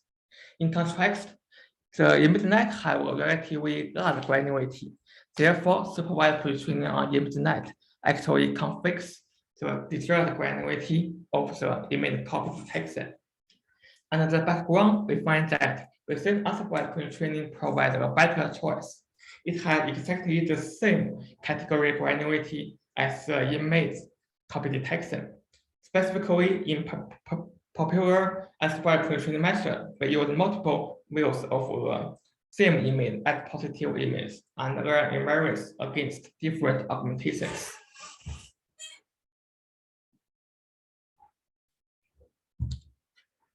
We designed a simple but effective training baseline for IIC 2021. The training baseline is almost the same as the one in our Descriptor track, except that we move the dimensional reduction from 8,192 dim to 256 dim. It is because the matching track doesn't constrain the feature dimension, and we find a larger feature is generally better. Our training baseline combines two popular loss functions, that is the cause entropy loss and the triplet loss. Such combination is a common practice in recent supermatrix learning literature. Some other good practice in our solutions are GEM pooling, we block for feature augmentation, a cosine underlying learning schedule with a warming up design. Specifically, the GEM pooling replaced the global average pooling and is slightly better. The will block model injects disturbance into hidden layer features and bring feature level augmentation. In the IIC 2021, the data augmentation is crucial in our solution because all the positive samples of the same class are generated through the data augmentation. That is why the proposed approach is named as data-driven. Therefore, we first design a set of the basic augmentations to transform images. This is the same with the descriptor track. Apart from those basic transformations, we further design 6 advanced augmentations. That is super blur, super color, super dark, super face, super opaque, and super occlude. For each training sample, we at most use one single advanced augmentation. As displayed, the super blur augmentation uses enhanced blur augmentation. The super color augmentation uses enhanced color jitter augmentation. The super dark augmentation darkens the images. The super face augmentation adds some face images into the training set. It enhances the model discriminative ability for face images. The super opaque augmentation assigns center transparency to training image and then overlay it above a random background image. The super occlude augmentation adds more occlusion onto the training image. Besides the basic and advanced augmentation, we also imply grayscale augmentation. The augmentation changes all the color image into the grayscale style. The Bowman synthesize basic plus super blur, basic plus super color, and basic plus super face use this augmentation. As a result, we have 11 sets containing different augmentations. A pre-trained model is trained 11 times to get the 11 trained model. During testing, we observe 2 corner cases.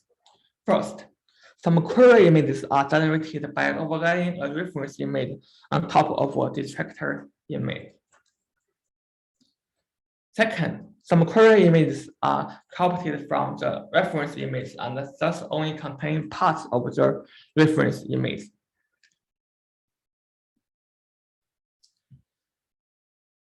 Therefore, we propose a global to local and local to global matching strategy for testing.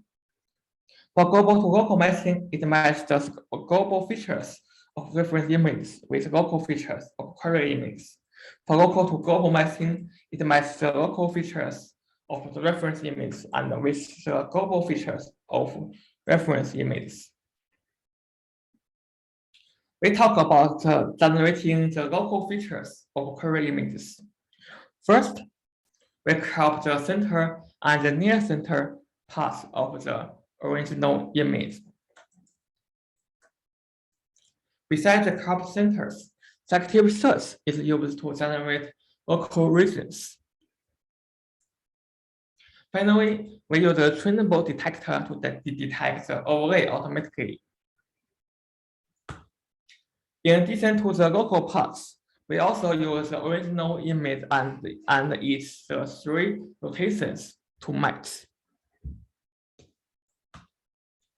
Then, for generating local features of the reference image, first, given a reference image, it is divided into 4 parts evenly.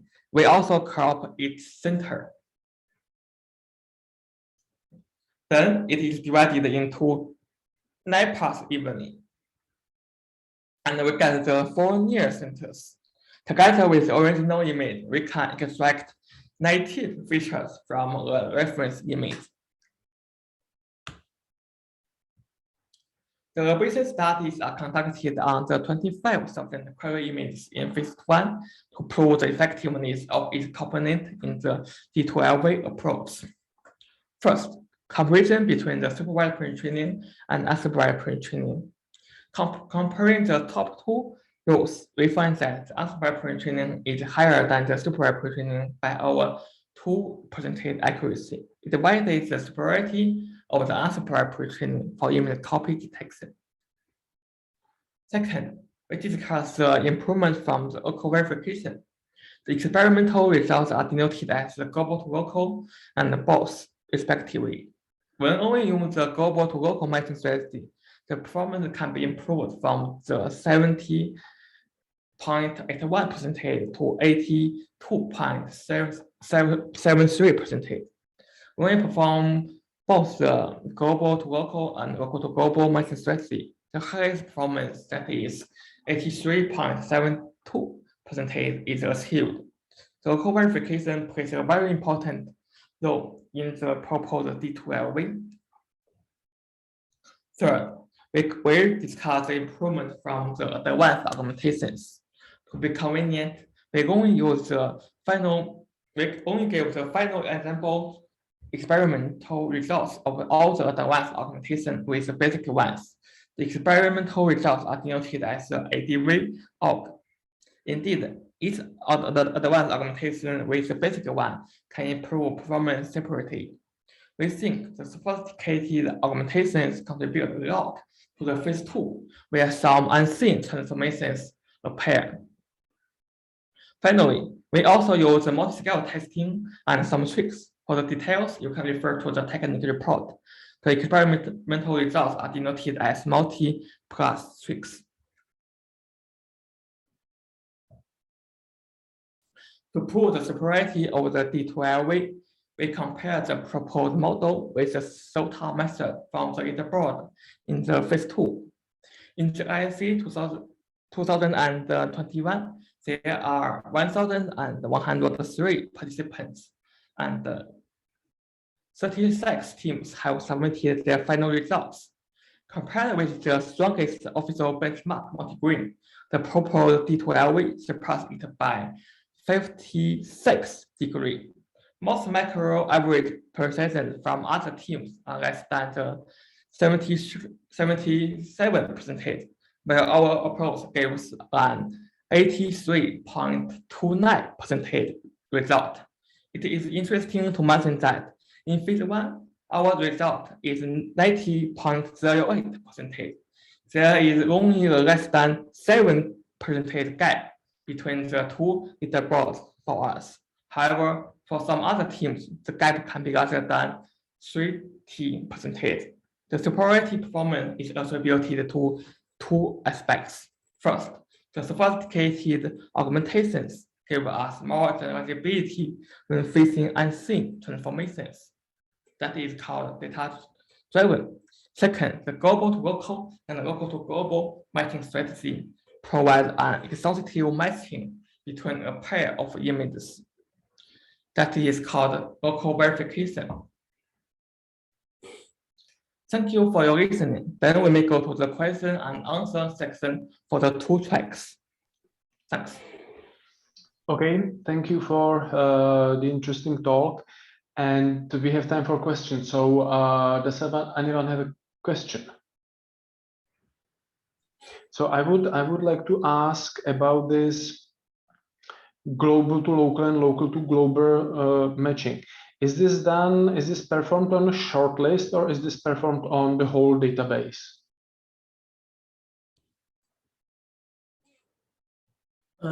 We do not use this during training. We only use this for during testing stage. So local to global and global to local are performed on the query and reference images respectively.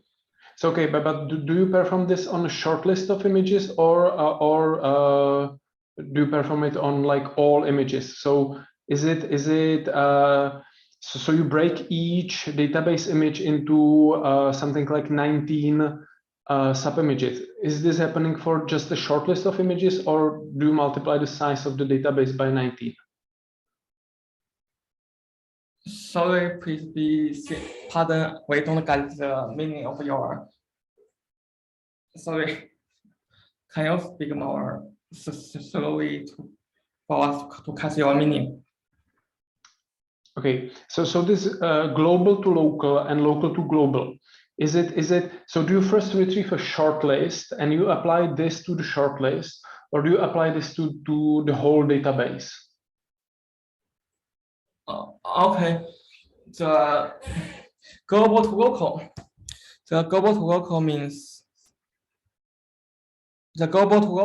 we split the query images, and in this way we don't split the reference image. And for the local to global matching, we split the reference image. So if we have 1 million reference image, we will get the 90 million of the splitted reference images. And the splitted reference images are mapped to the original. It's about 50,000 query images.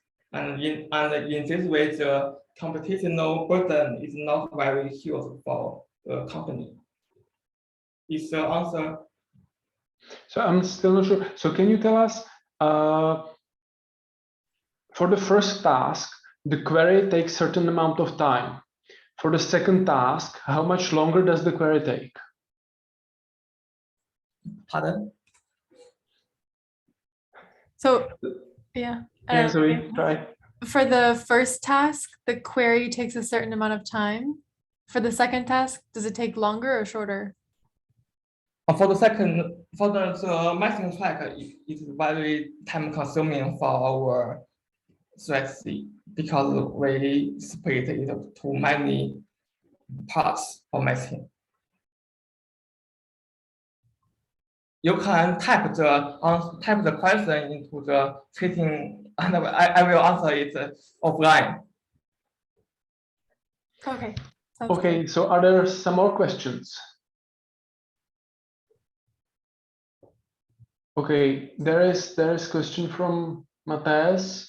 Do you have an idea of what the performance with a single model in the matching track? Okay, we just use the single model from the Descriptor track to the matching track. So if we only use a single model and don't use all the global to local and local to global matching, the performance will be similar to the Descriptor track. Does that make sense? Okay, thank you. So do we have to, are there more questions?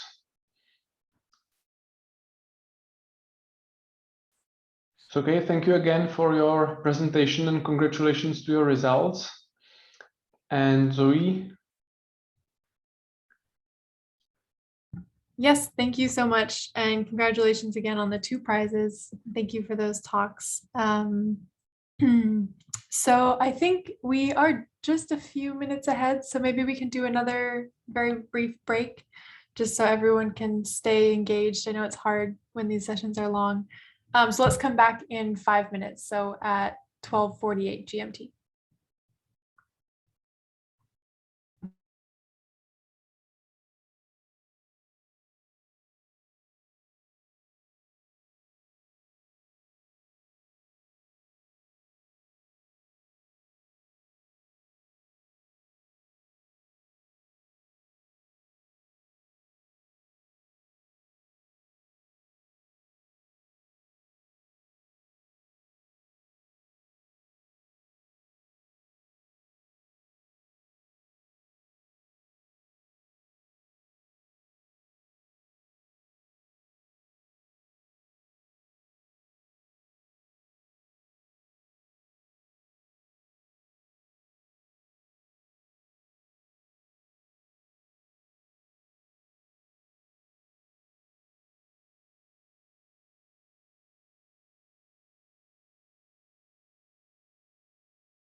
All right, it's been about 5 minutes, so hopefully mostly everyone is back at their desk. Awesome. Just give everyone like 1 more minute maybe to make sure, but it looks like our next speaker is connected, so we can start to move on. So I'm happy to welcome the second place winner in the matching track, Sung-Ki Jung, for a talk on his second place solution to the image similarity challenge. Sung-Ki has a bachelor's degree in computer science from Sunkyun Kwan University and is a Kaggle competition grandmaster. He's also been a deep learning engineer at Samsung Electronics since 2017. Congratulations on winning second place in the matching track, Sung-Ki, and please take it away.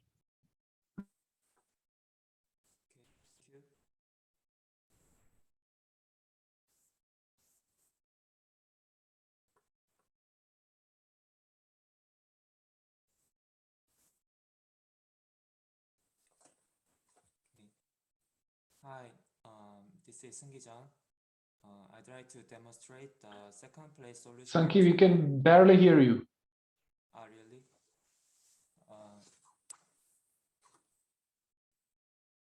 Can you hear now?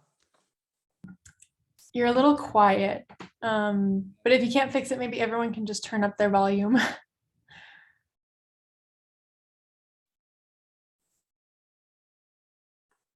Sorry, this is just a laptop mic, so maybe performance is lower. Okay, we'll just stay muted and maybe everyone can turn up their volume so we can hear you correctly. Okay. I'd like to demonstrate the second place solution to Facebook Image Similarity Challenge matching track. I will skip my introduction and okay, so the novel point of my solution is that I use the vision transformer to compare two images directly.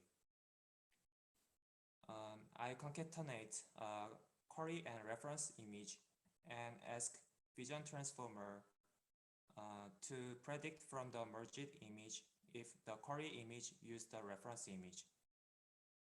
I think this model worked successfully thanks to vision transformer's global attention. Through training, vision transformer learns to discriminate between query and reference patches and learns to attend appropriately to enhance the performance. More specific training procedure is as follows. After the vision transformer, a linear layer with output size 1 is appended to predict if the query image used the reference image. Using trained dataset images, original trained images are used as reference images, and augmented trained images are used as query images. Label is 1 if the query image uses a reference image, and 0 if the query image does not use a reference image. So in this figure, the upper label is 1 because trained image A is used as a reference image, and augmented trained image A is used as a query. The lower label is 0 because trained image A is used as a reference image, and the query image is unrelated to the reference image. Hyperparameters are VIT large patch 16, 224, batch size 576, concatenated image size 224 times 224, Adam optimizer, constant running rate 1e-5, and binary cross entropy loss. Here is the overall inference diagram. For each query image, a descriptor model is used to output several descriptors. And these descriptors are compared by cosine similarity with reference images to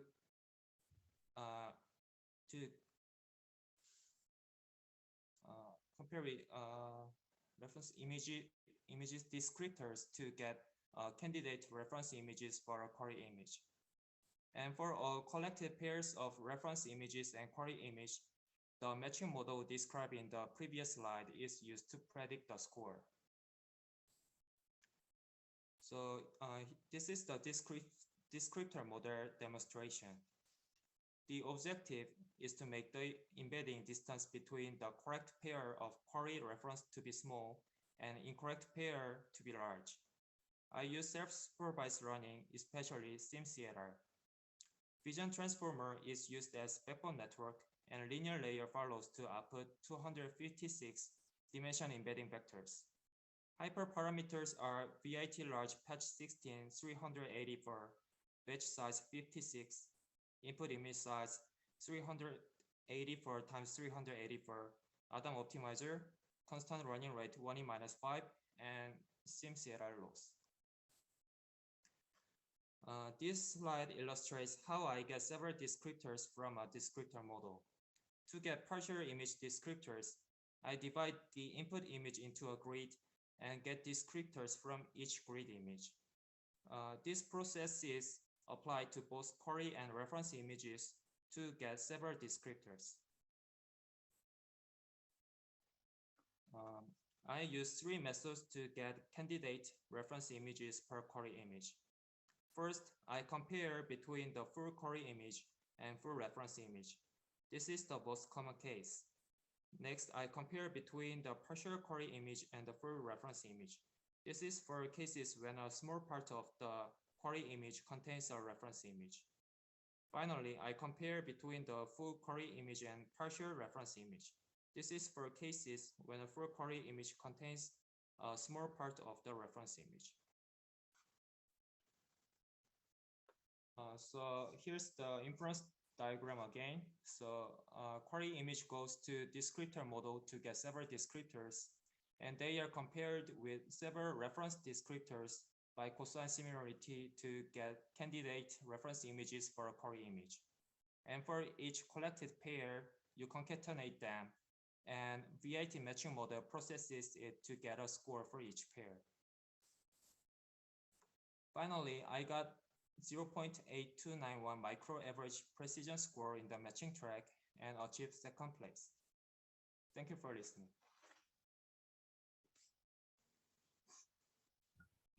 Awesome, thank you for your talk and congratulations again. Does anyone from the audience have quick questions?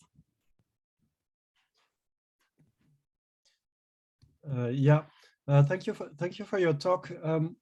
I was wondering, so the input resolution to the VIT model, what is it? Do you have a square image, or do you have 2 images side by side that are in 1:2 ratio? Yes, I have a square image when they are concatenated. Okay, so that means that you crop out the center of the image, or are you just rescaling the image to make it more narrow? I rescale it. Okay. And do you use any trick on the positional encoding to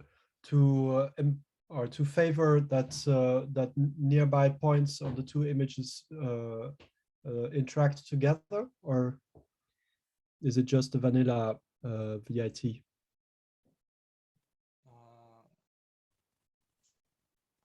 This is vanilla VIT. Okay.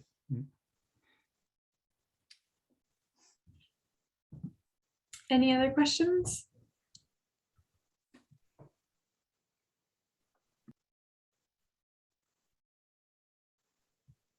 If anyone thinks of any, you can send them in the chat. You can answer offline. But yeah, thank you, Sun-Ki. That was very interesting, and thank you for being right on time. So now we can move on to the next talk, which is the 3rd place winners in the matching track, Jinglong Sun and Yang Chin, for their presentation, a global and local dual retrieval solution to Facebook AI Image Similarity Challenge. Jinglong and Yang both work for Tencent in Shenzhen, China. Jinglong's recent research interests include image retrieval and video retrieval, and Yang's research interests include image retrieval and object detection. Congratulations on winning 3rd prize in the matching track. And feel free to take it away when you're ready.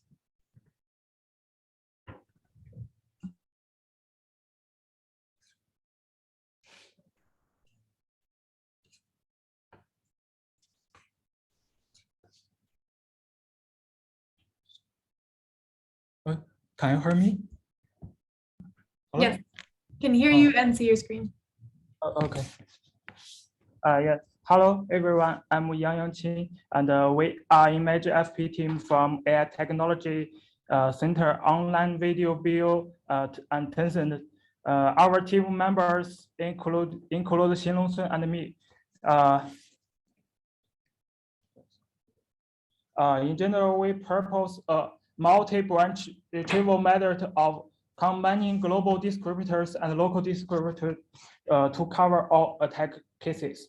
It can be divided into 4 modules, including pre-processing model, global recall, local recall, and post-processing model.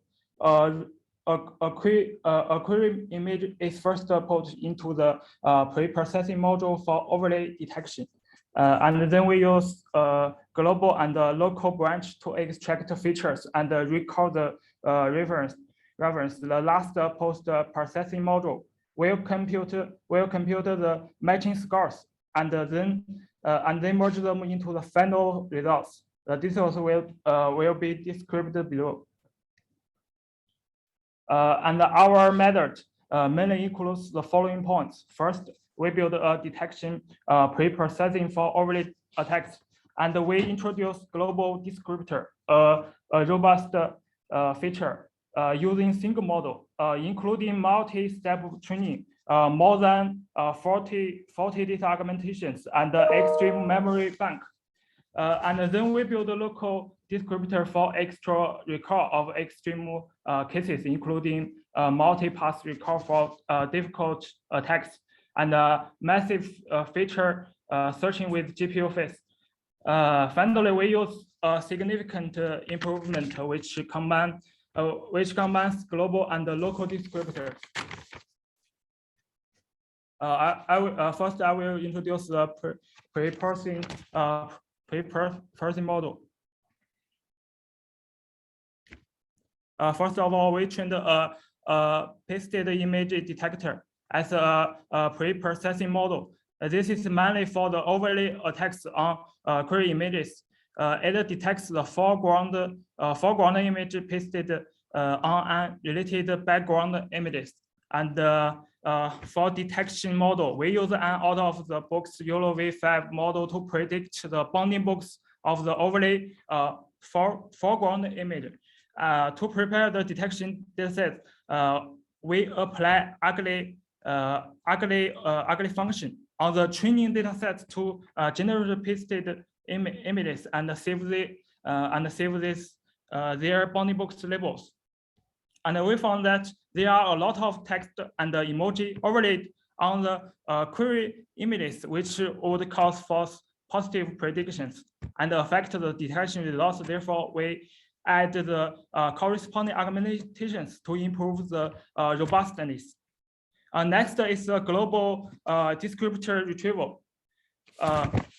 In terms of data, the provided training data sets is mainly to use to train the model, but they have no labels, which inspired us to do self-supervised learning with the online augmented images. And we use large amount of data augmentations, more than 40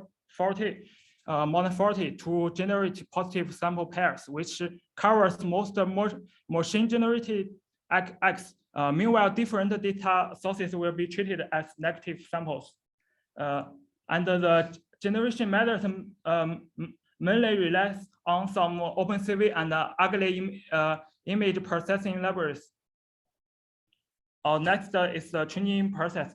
For global descriptor, we use 3 steps to get the final model. And the final model is a single model, not a multi-model. It includes a pre-train step and 2 fine-tune steps. And the backbone all use swim-based transformer. The main purpose is to improve the robustness against attacks and reduce overfitting. First step, we construct an ES20 self-supervised learning model. It uses region level and view level matching pre-trained text, which further improves the representation and the attention of model. In the second step, we continue to perform contrastive learning on augmented training dataset. And we perform global average polling operation on the last 4 block features. We concrete them and use a FC layer to generate 256 dimensional embedding.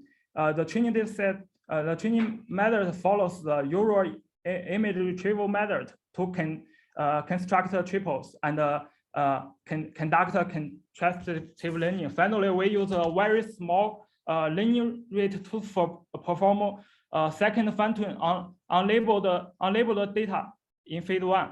Note that we don't use data augmentation or reference and only train for distancing different reference as the negative samples. And in addition to the traditional triplet loss, we use XBM triplet loss for fully mining negative samples in detail. We built a query to cache historical embeddings of each map, of each batch, each mini batch, and continuous update. It's equivalent to increasing batch size, not just the current mini batch. And we can see the retrieval result. We make a visualization on global retrieval result. The leftmost image is the query image of phase 2, and the right is the top retrieval results in the reference data space. And we found that global features still fail to recall some extreme cases, such as puddle, very obscure and small overlay. So we introduced a local retrieval to solve it. Next, let my teammates Xinlong Sun introduce our local retrieval branch.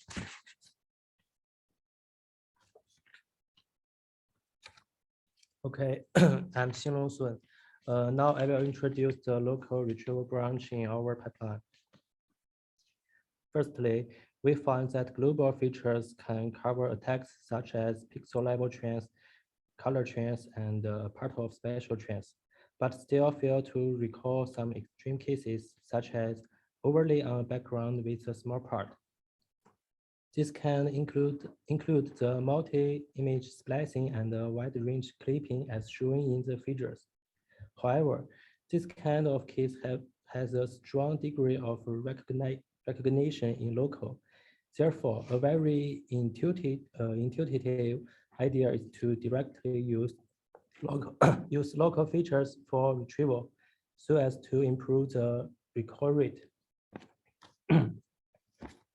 SIFT, scale in variation feature transformer, is a classical and robust local feature extraction algorithm.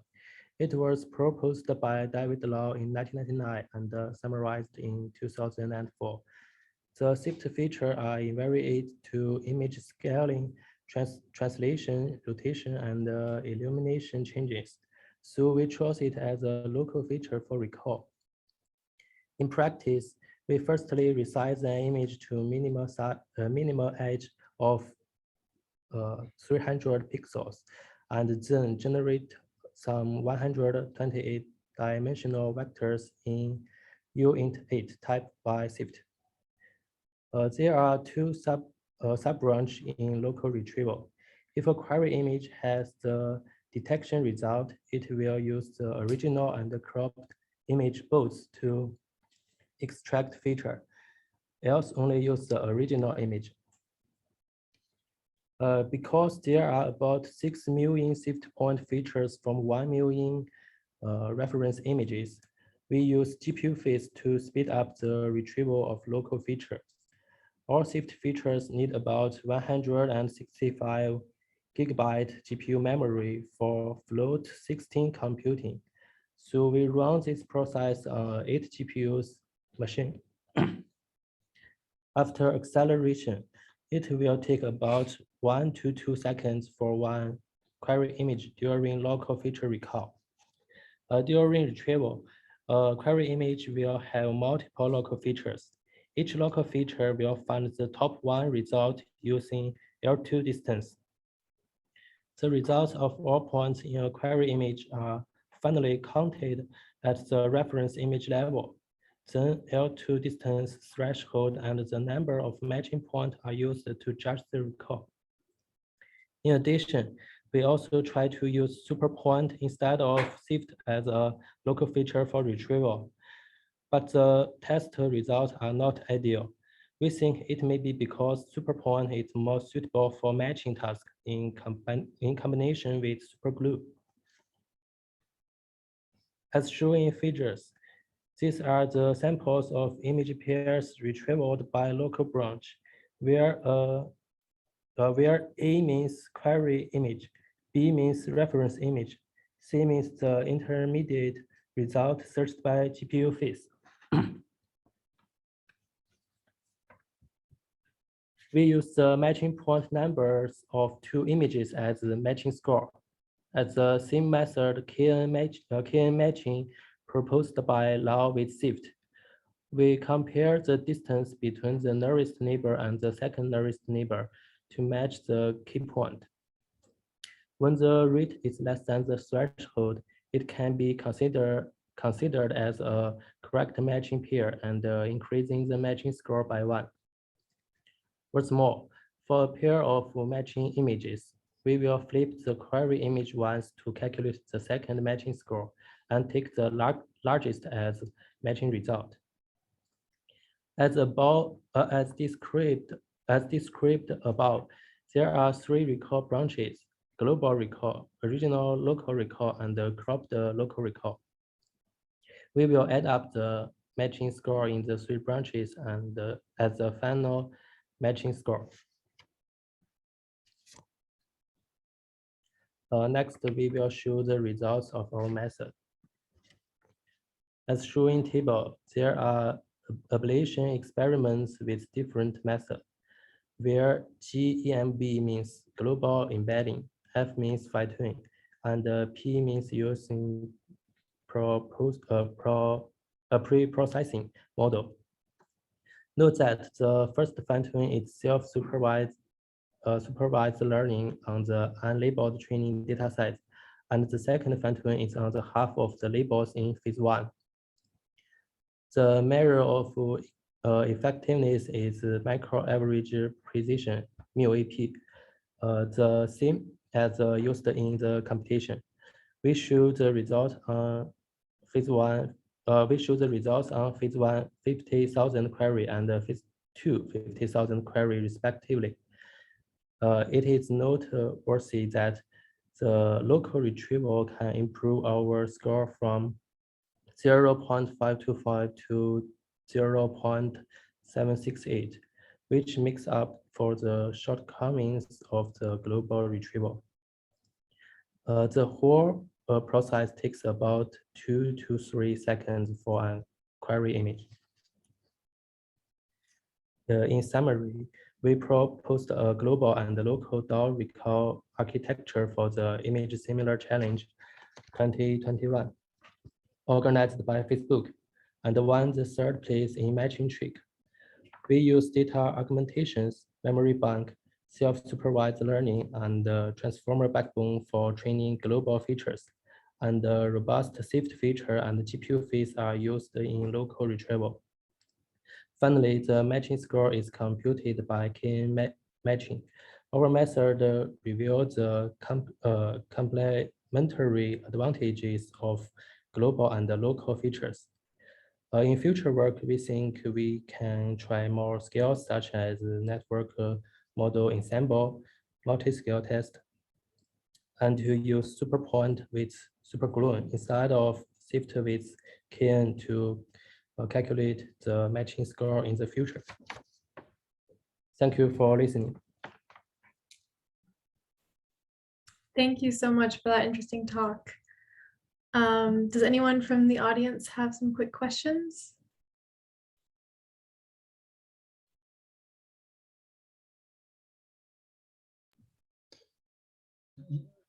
Yeah, thank you. Thank you for your talk. It's interesting to see that you are probably the only submission that used local features that I would call old-fashioned local features. But here it seems really to be the tool of choice, because when you have very small crops, then it's beneficial to have very localized features, not just a crop out of the image, but very local key points. One thing I was wondering is, did you look into a more recent variants of local features that have been developed after the deep learning area? So there are local features that are extracted, or that, yeah, not necessarily extracted, but at least the representation is based on the deep learned method. And did you look into this, or did you just use SIFT as the default that works pretty well always?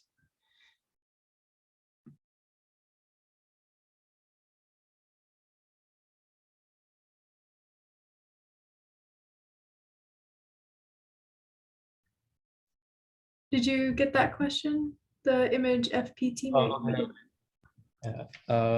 I get it.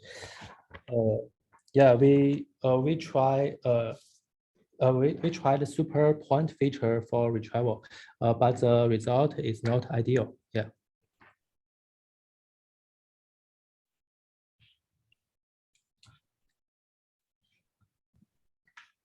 Okay. If there are any more questions, then feel free to send them in the chat so that we can move on to the final talk. So thank you guys both for that presentation, and congratulations again on your prize. Now I'm very happy to welcome the Titan Shield 2 team, who won first place in the closed source solutions. So their technique performed very well in the descriptor track, but they chose not to share their code, so they're not officially eligible for prizes. Please welcome Dongqi Tang, who will talk about the team's technique, feature-compatible self-supervised learning for large-scale image similarity detection. The Titan Shield 2 team is from Zolaz. All members in the team are computer vision engineers and work on developing algorithms on image representation, image retrieval, and face recognition, among other topics. Congratulations on your very impressive score that earned you first place in the closed source solutions. And Dongqi, feel free to take it away. Hello, can you see my slides?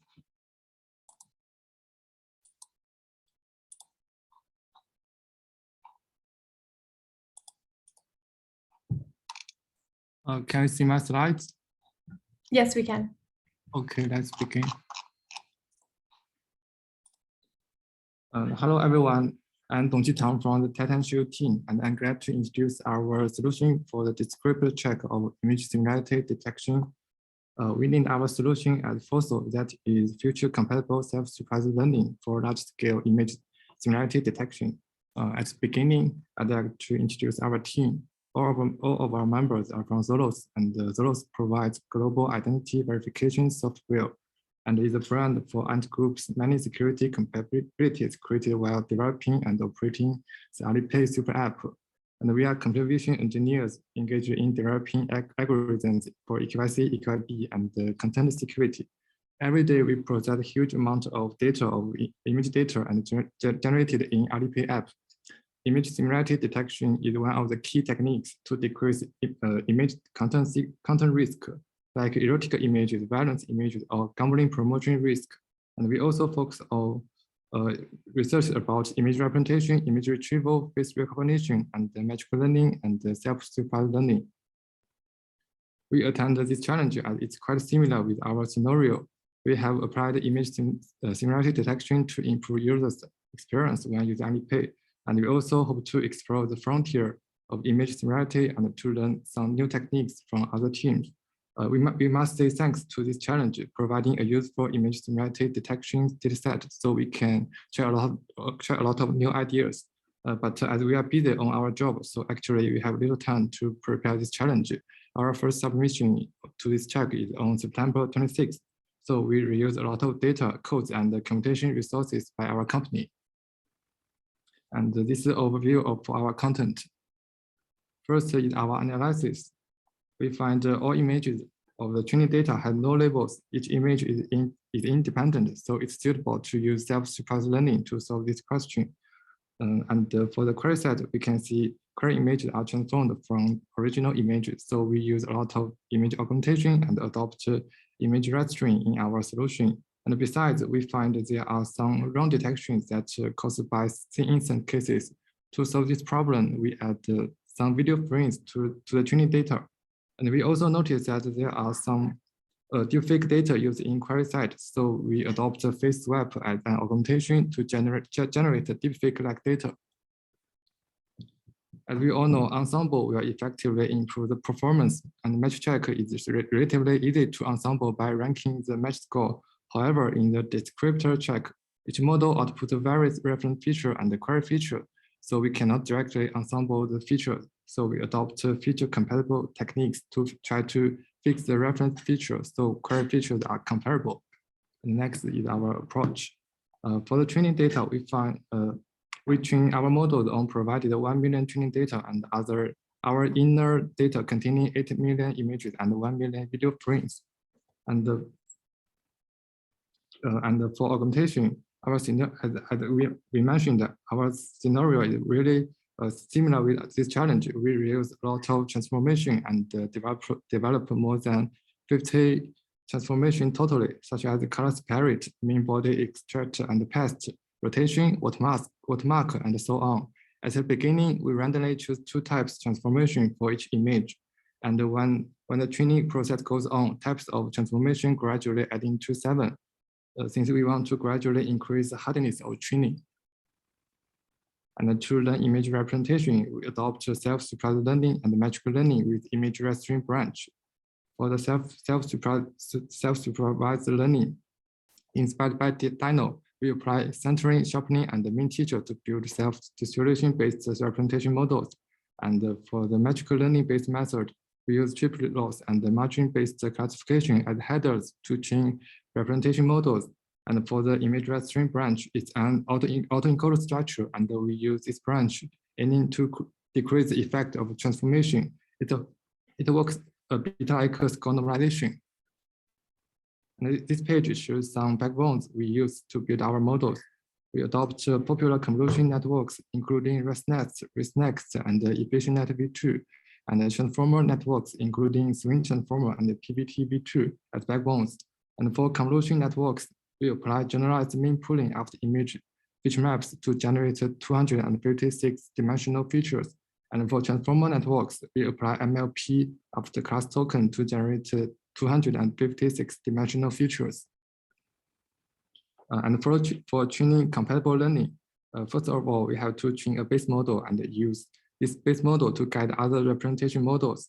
As the diagram shows, during training, we fed the augmented training data into a new model and fed the original reference data into both base model and the new model. We use embedding compatible learning to keep both models output the same reference features. Each model is trained with 100 epochs.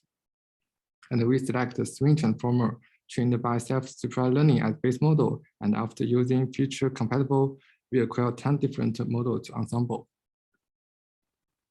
And the next is how we use these multiple models. First step is to generate embeddings. For a reference image, as all the model should output the same feature, so we only use base model to generate feature. And for the query image, we use all model to output the query features to ensemble. And the second step is apply feature combination for each query image. We adopt 2 methods: select center point and weighted addition.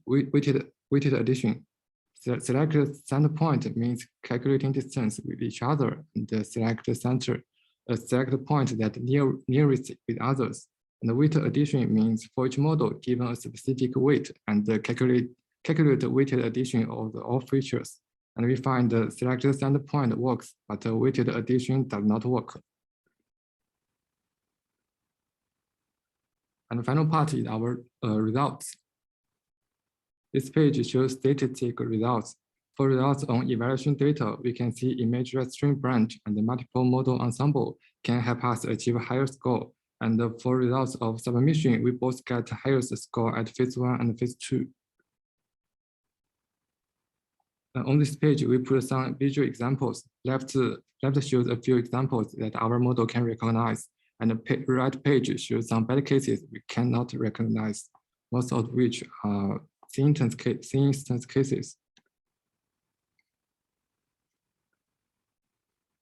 And on this page, the left part shows some confusing cases where a query image is blank. Oh, sorry. Where query image is blank and our predict reference is also blank, but it's still not correct. And the right of this page shows some interesting cases. Left top one is the super image, as we find many images are similar with this one. And we also find that there are some query images that have more information than the corresponding reference image, such as the TV set of the image pair. And next, our conclusion. And for results, we find the score with self-supervised learning is close to the score with magical learning. And image restraint learning is helpful in such complex transformed scenery. And as a feature ensemble can realize better performance. And as for IIC challenge itself, it's really interesting and challenging, which inspires us using certain techniques to solve the problem. We expect more scenarios using image similarity detection next year. Here's our rethinking for our solution. We have added the video frames to partially solve the thin instance problem. If we have time, we hope to design networks to get higher performance. We will try to separate the foreground and background by segmentation and building relationship between foreground and background for image representation. And also, we hope to introduce local descriptor to get better features by combining local and global features. As for the matching check, we could have paid more attention to the post-process. We got a high score at recall at prioritization 90, but the macro average prioritization is still only a bit lower than 13. We believe adjusting post-process will help us getting higher macro averaging prioritization. Thank you for listening. That's all for our content. Thank you so much for that presentation, and congratulations again. Does anyone from the audience have any questions?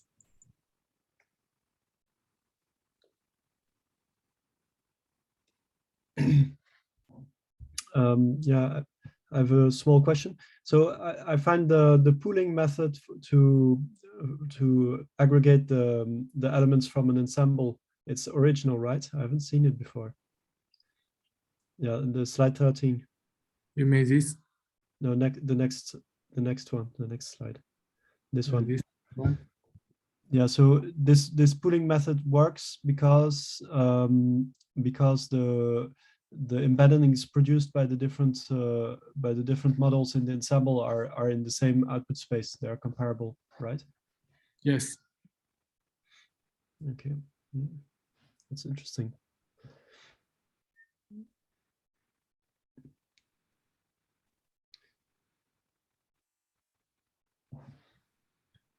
Any other questions for anyone else?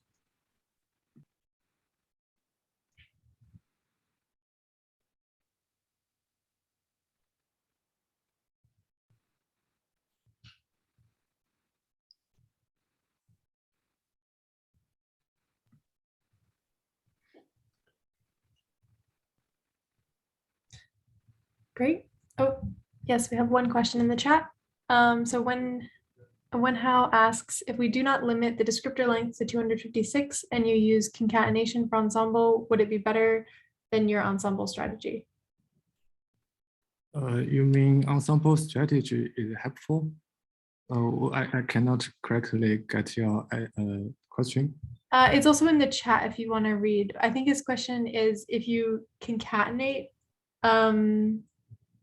if you use concatenation instead of the ensemble strategy, would it be better? You mean we concatenate the different features output by different models? I think that's what he means. Yeah. Actually, we didn't try this task. This one.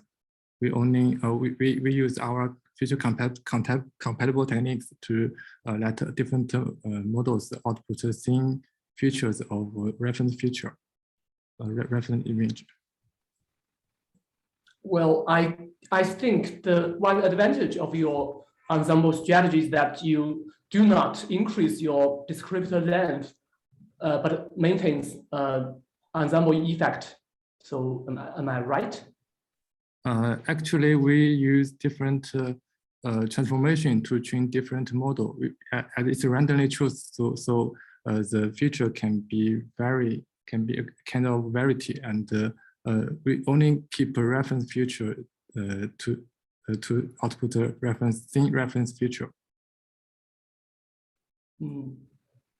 So it's an adaptive ensemble. Yes. We use distribution-based feature compatible learning, and we let the query image output a different feature, and the reference image output a same feature. And we use post-process to ensemble the features. Okay, thank you.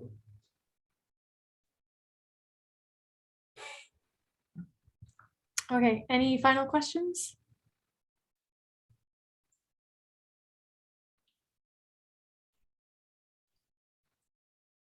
Great. So if not, thank you again so much. That was our last talk. So that concludes all of our talks in this breakout session on the Image Similarity Challenge. But if you want to stick around for a few more minutes, we would really appreciate to have a little discussion, any feedback about the challenge and what could be improved in the future. So feel free to stick around if you have time. But yeah, thank you so much to all of our winners for your participation, to Serge for his fascinating keynote talk, to everyone who's able to come to the workshop today, everyone who participated in the competition who wasn't able to come, and everyone here at Meta who helped make this happen, as well as our partners at Czech Technical University in Prague, Technical University of Munich, Pinterest, BBC, Getty Images, iStock, and Shutterstock. Thank you to everyone. And we have recorded this breakout session, so we'll make the recording available for those interested. Keep an eye out for that on our website, where you can also find the program and the bios for all the speakers and winners, links to all the winners' code, and archive papers about their solutions. And if you're interested in working on image copy detection or other problems with us, FAIR and Meta are always hiring, so check out the Meta jobs page for open positions, or feel free to reach out to us as well about that. And so, yeah, if you want to stick around in the call, then feel free to, turn on your video and give us any feedback or thoughts you have on how the competition went. Yeah. So thank you very much, Zoe.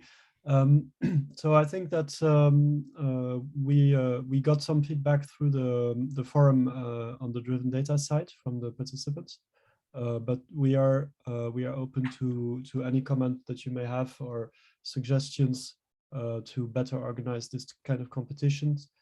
The reason is because we are thinking of perhaps doing the same kind of competition in the video field next year, and so I think it would be good if we collect any feedback that you have about the organization, about the data set, about variations or baselines or anything that you think is relevant to this task. So one thing that I saw is that there are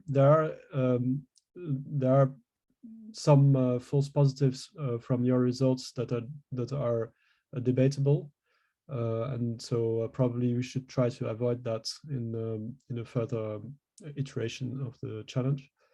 But again, it's a chicken and egg problem. If you're trying to avoid images that are too or to avoid having false positives, that means that you need to deduplicate the reference set. But since the task that we are trying to evaluate is also deduplication, it means that we kind of have to seed that process with an arbitrary algorithm, so we get the biases of that algorithm in the reference set. So that was a little bit of the reasoning behind. Well, we did some deduplication, but not very extensive. So do you have any other comments that you want to share about the organization, the data set, etc.?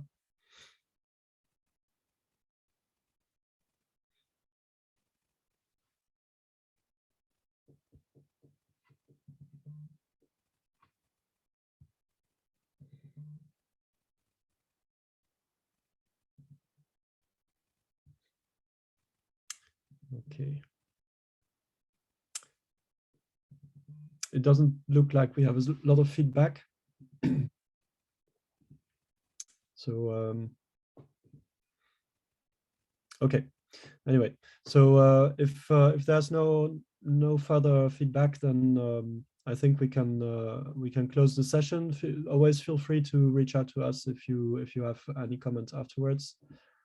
So thank you very much for joining this session, and thank you very much, Zoe, for chairing, and so Andra, and for the preparation and so on. And yeah, and so I will reach out to you probably in the beginning of January, because we so in NeurIPS there should be a write-up of the for all the competitions. And so I'm going to present the competition, present the results, and then I'm going to ask you to write a small, for each of you, a small section about what your method performed on this. So I will reach out to you, and I hope you will take some time to help setting that up. Okay. Great. Thank you very much, everyone. Yes, thank you, and happy holidays to everyone. Thanks yeah. for your participation. Bye-bye. Bye.